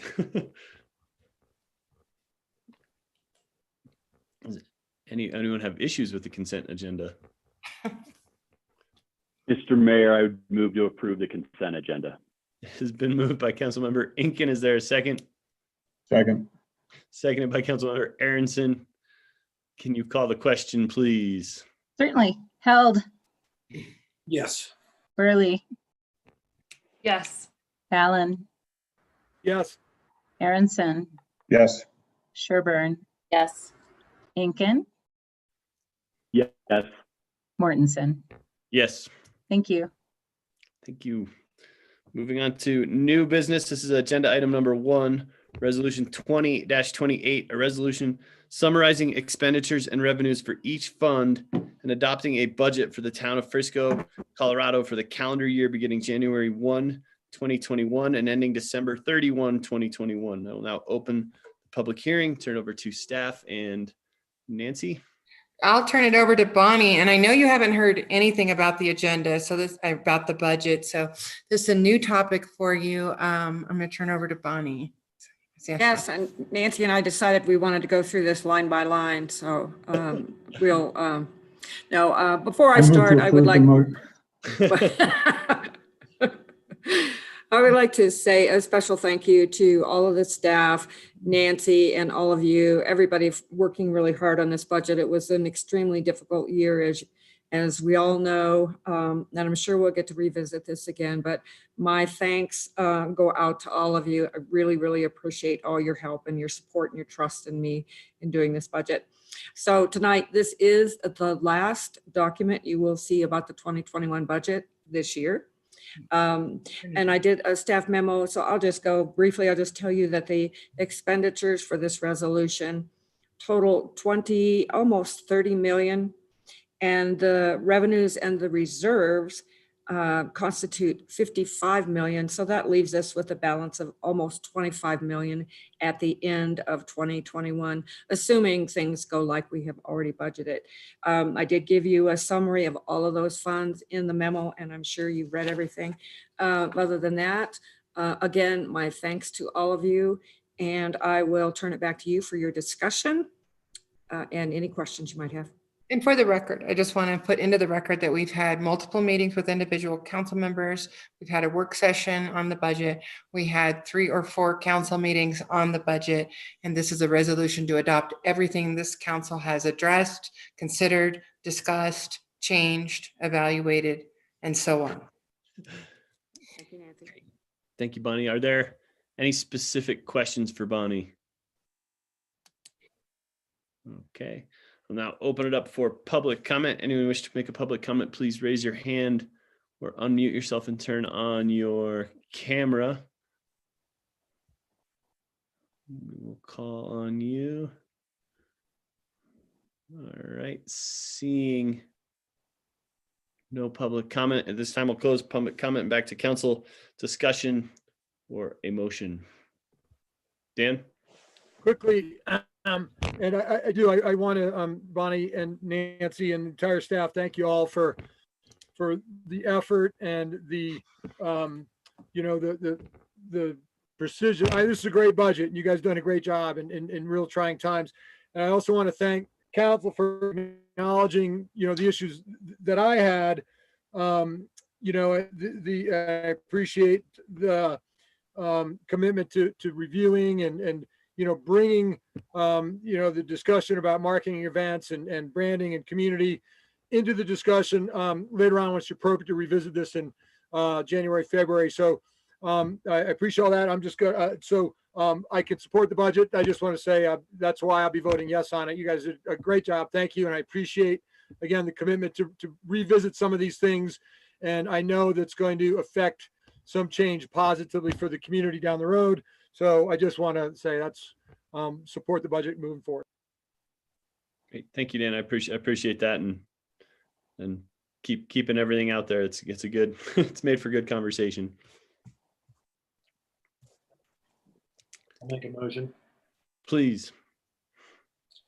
Thank you, Mr. Mayor. I would make a motion to adopt the Resolution 2028, a resolution summarizing expenditures and revenues of each fund and adopting a budget for the town of Frisco, Colorado for the calendar year beginning January 1st, 2021 and ending December 31st, 2021.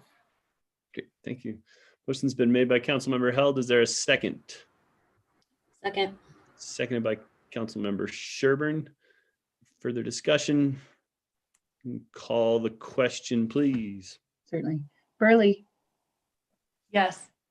Fallon, Yes. Aronson, Yes. Sherburne, Yes.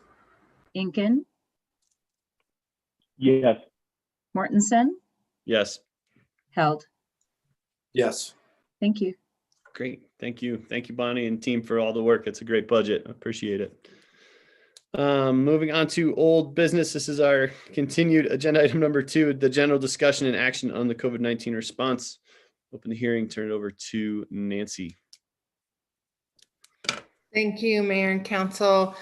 As you know, we have rolled back somewhat restrictions as a result of increased restrictions, however that's phrased, as a result of increase in cases, an explosion really of COVID cases in the county and actually within the country. And no state is not seeing an increase in cases. We've obviously had cases within employees, within the organization. As a result of the new public health orders last week, all of our administrative staff are working remotely, at least through the end of the month, maybe a little bit longer. We were at 25% capacity, but the state and the county have really said, do everything you can to minimize your contacts with each other and with the community, try to stay within your family groups as much as possible. We've also been going to every business, and I've had some questions from council members about enforcement. I know the chief is online and has been paying attention and listening, and he even commented about a lot of the meetings they've had with the Latino group here in town during our earlier conversation. So he might want to mention that, but he might want to jump on and talk about the enforcement effort we've been taking on with all of our businesses. So Tom, anytime, unmute, turn on your video if you'd like. There you go. Maybe you can share with the council the effort on CSOs and what they've been doing to go to all the businesses. Go ahead. Yeah. So we've contacted 192 businesses in our town. CSOs changed their schedules from morning shift to 1 o'clock in the afternoon to 11 o'clock at night. The bars have been great in terms of shutting down at 9:30 or 10. I think that's kind of it in a nutshell. Well, they're making personal visits to each of those businesses. I might not have been clear about that. They're going business to business. And so are the officers when they get calls to businesses. They're handing out a 2-page summary from the public health orders. So we've got great compliance in our town. I would want to mention that a week ago Friday, we had a meeting with the chiefs and the district attorney. The district attorney stated that he would only go after 3 egregious violations.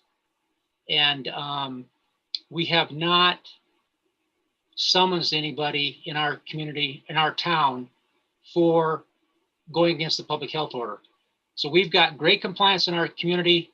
And as I said, the community service officers have gone to each business as well as the officers when they go to different businesses to hand that out. Thank you, Chief. Some businesses are going to be harder to comply. I've had some questions about Walmart complying.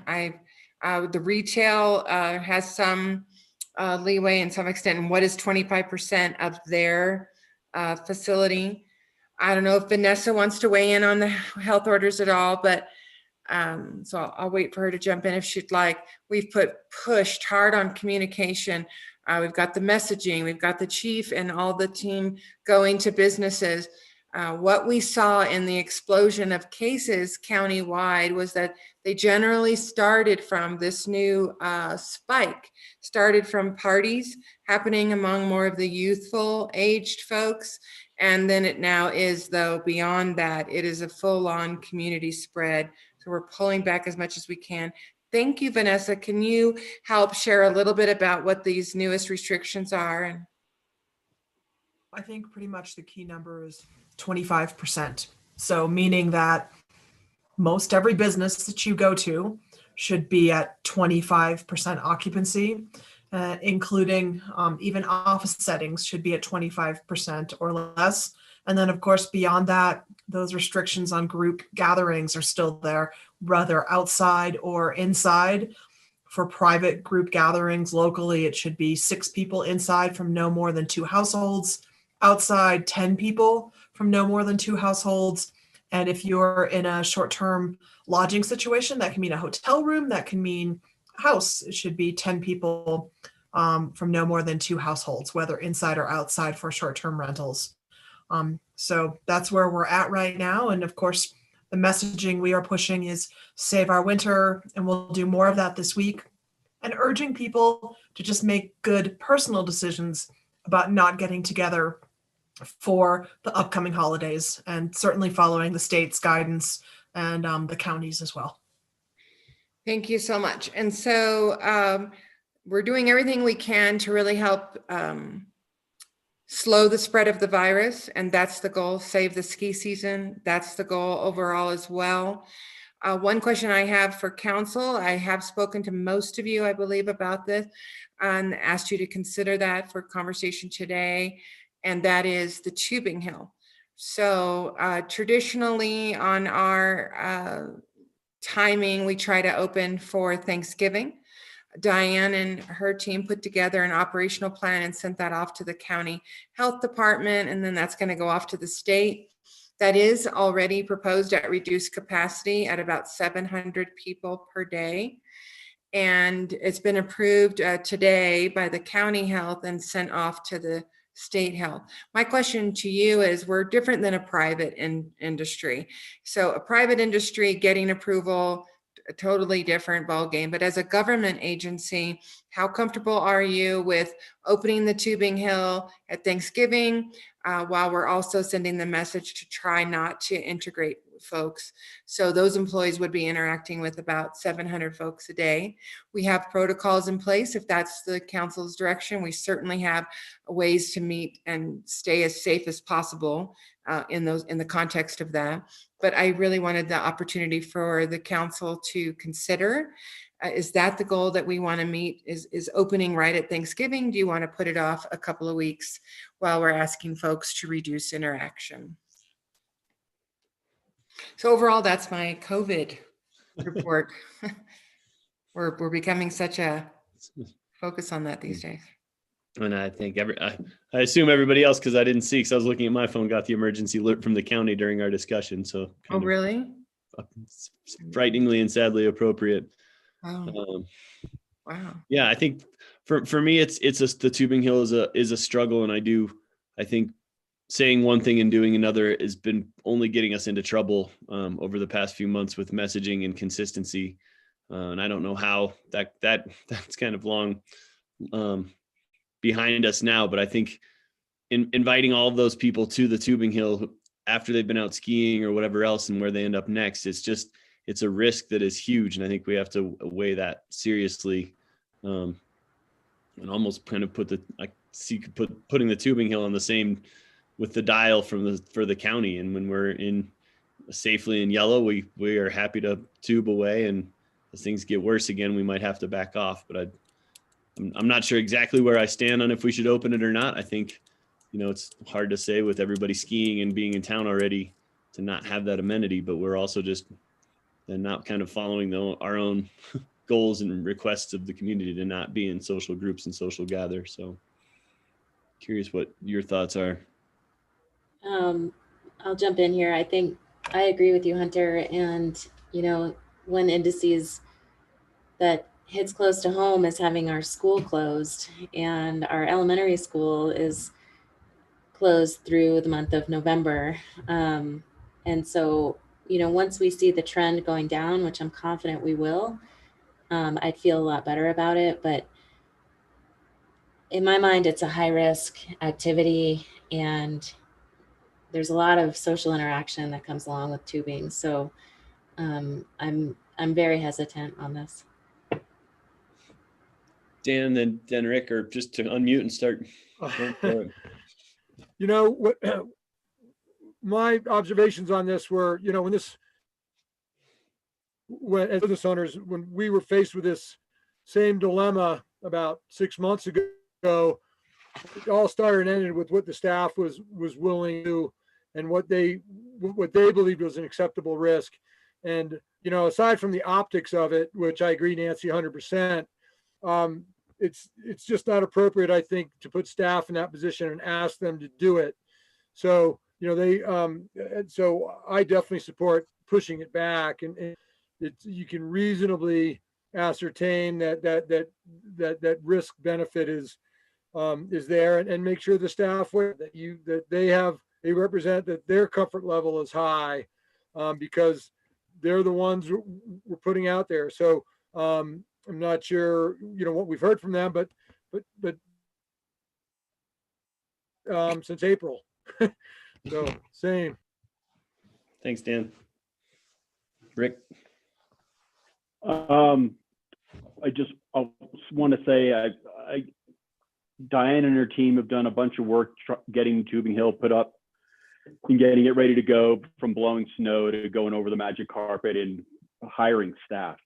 But I don't think I support pushing it back. I don't think we should open in the midst of the holidays until we see a decrease in numbers. I'm going to take a similar and sideways response, which is punting it to those who are the experts. One is I have concern about the employees who aren't going to have jobs now for whatever time frame that's being decided to not open. I'm assuming we don't pay them if they don't work. The other thing is I'm a supporter of people who are smarter than me. And that to me is the county health department and the state. And so if they're comfortable with our protocols, I'm comfortable with our protocols. I don't believe it's my role to say this is too dangerous or too safe when they're making that decision.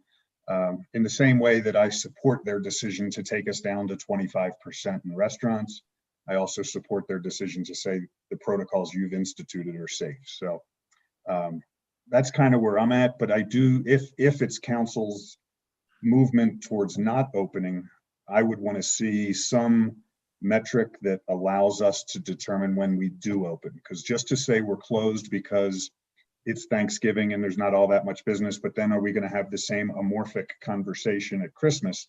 If we're not closing because we're at level orange, then I don't think we should reopen until we're not at level orange or whatever the code 3, whatever the terminology is. But I don't want to actually have I'm not comfortable having this conversation again and again and again of, is it time to open yet? Because there is a code, there is a chart. And when is it on that chart that we're comfortable saying open the tubing hill?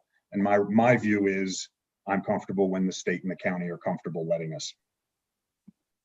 Thanks, Andy. Andy? Yeah, I agreed. With everyone else, we don't need to open right now. I agreed with Andy. We should just go along with orange. You know, I mean, if we are at level orange, we're not opening the tubing hill. I think that's probably fair, because you know, after Thanksgiving, where do we end up? You know, once we start going further backwards, we're going to end up talking about it again, and we're going to close it anyway. And I did, Andy Aronson, to your earlier question, I did ask that to Nancy a little while ago, and we haven't yet hired all of the staff for the tubing hill, if I am correct. And so so I don't think people will be losing their jobs, or is that not true, Diane? They haven't started yet. Haven't started yet. Also, Jeff was saying that we do have need for some seasonals in the snow side. Okay. Couldn't we repurpose them for something? Yeah, but Diane, they haven't, I think I asked you yesterday, they haven't started yet. There's been a handful who have started, and job offers have been offered to everyone else. They're anticipating starting next week. Okay. How many is that, Diane? Do you remember off the top of your head, roughly? We're usually in that range, 20, 25 total. But then if you include Nordic as well, it does go up significantly. The Nordic we're not discussing the Nordic in terms of not opening, because it's a very individualized activity. They come, they do their own thing. Similar to skiing, you know, you don't have a lot of necessary interaction with folks. You can drive to the resort, get on the lift and ski yourself, whereas tubing has a lot more of the interactions. So we do need some seasonals over in the Public Works Department.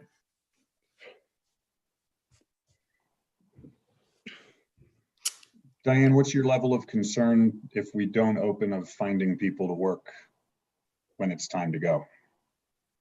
I think it's a relevant concern every year. I would say every November, it's always challenging in November as a whole, right? Like we're very dependent upon the weather, snowmaking. Will we open? Will we not open? And staffing is right there. We're right there with it, right? It's always challenging to get staff. So this year we started the recruitment similar as we have in years past. We've got good numbers right now, so optimistic. I think that if they don't have work to do, there's a good chance we would lose them. We would have to then look for staff. You know, we just have to keep recruiting at that point in time.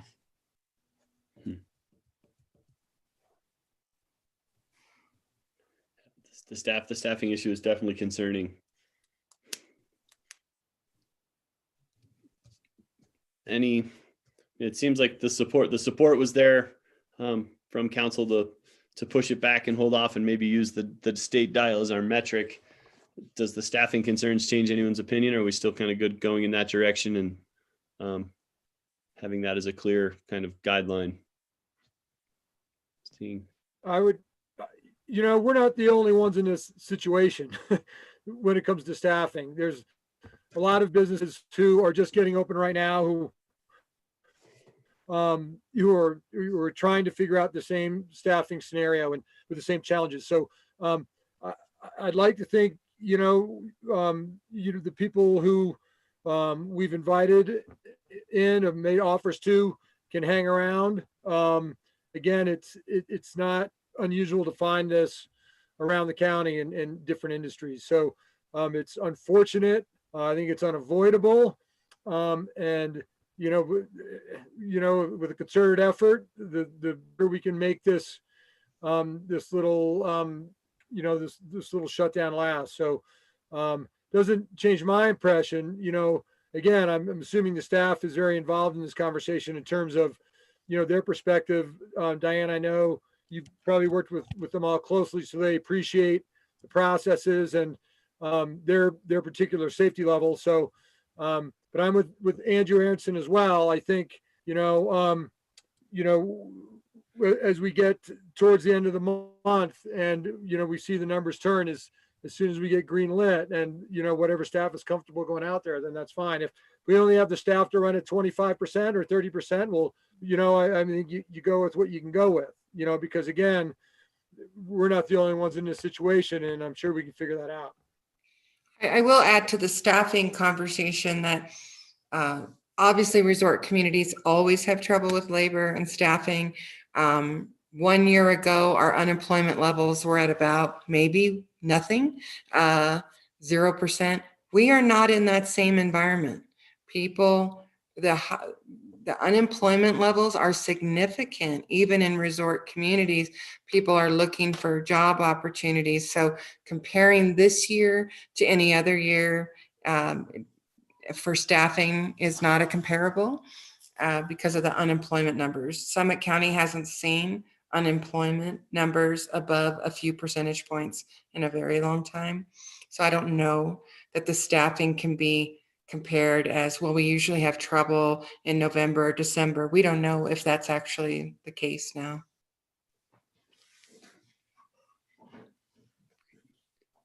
Anyone else on tubing? Are we good to hold off and set the metric at the dial for now and occupancy?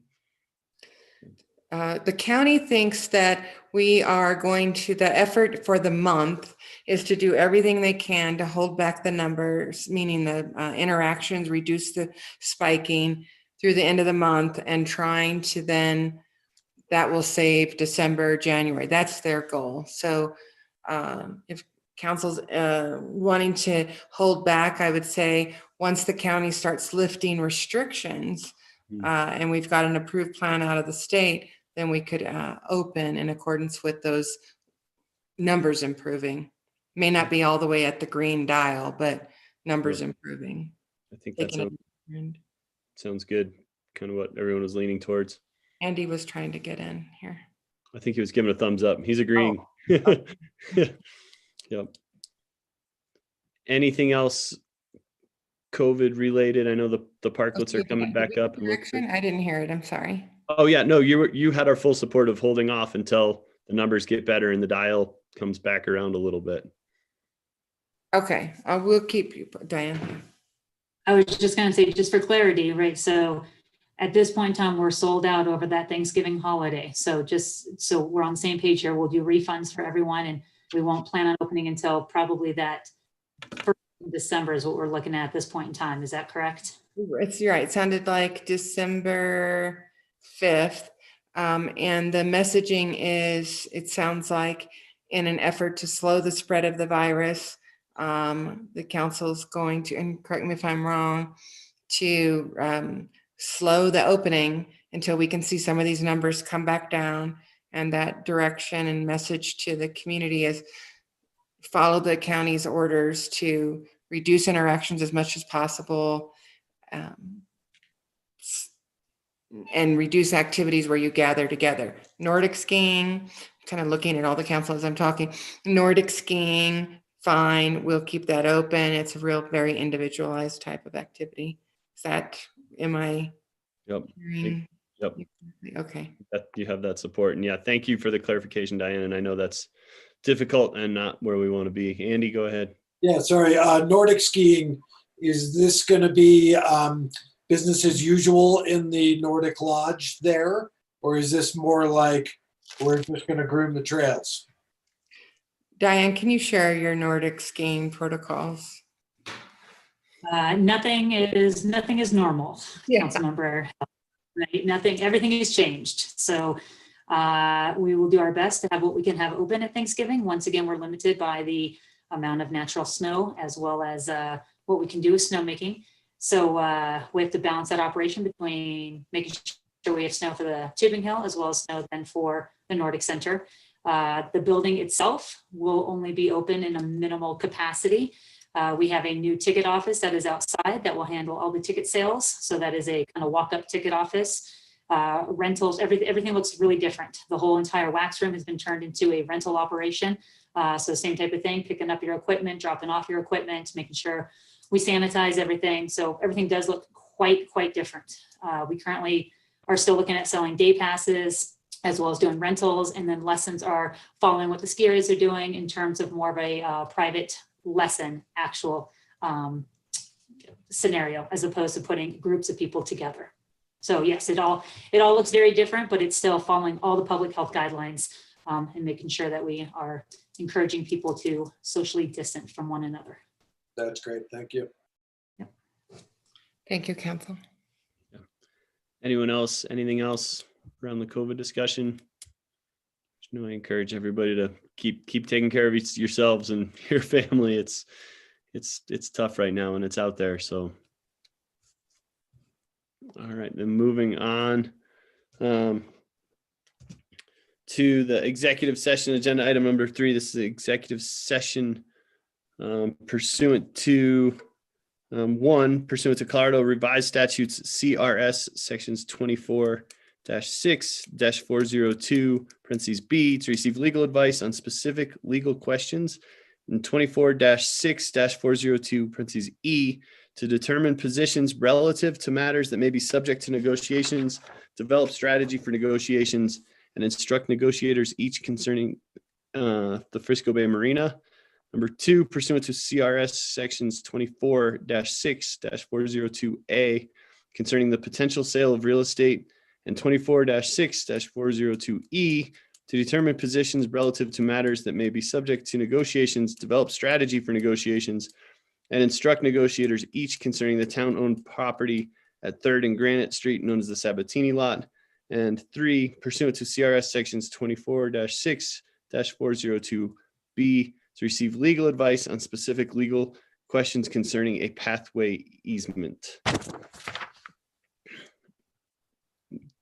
Mayor, we're just gonna switch the order of this. Okay, thank you. Yep, sorry. We're doing number 3 first, correct? The marina, then the easement, then the. Yep. Okay. So sorry. Yep. 1, 3, 2 in that order. Okay. Is there a motion to enter into executive session? And Thad, recall, do they need to reread each one of those for the motion, or did I cover it? Nope. Okay. I covered it. They do not. You covered it. Thank you. Thank you. I move that we go into executive session for the items listed on the agenda. Been moved by Councilmember Aronson. Is there a second? Second. Second by Councilmember Held. Call the question, please. Certainly. Held, Yes. Aronson, Yes. Sherburne, Yes. Hinkin, Yes. Mortensen, Yes. Fallon, Yes. Burley. Yes. Great. Thank you. So we'll now sign off of this one and on to the other agenda. What are the Zoom. invites? Logins? I don't know what the official term is there. So we'll see everybody in a few minutes on the other login. Thank you. So everyone. I will need to close this one up and then open that one up. If anybody does not have the information, please let me know right now and I can resend it to you. Was it emailed, Deborah? It was, and it was an Outlook invitation. A calendar invite. So otherwise we sign off here though first, right? Yeah. Monday at 6:30 was the email. Oh, thank you. See you there. Yeah. Anybody got, Jesse, Melissa, do you need me to find it for you? I can't even get onto my email. I'm hugely frustrated with my internet right now. So could you just resend it to me? You're muted, Deborah. Would you like me to mute you? Would you like me to call you, Jesse, with all of it?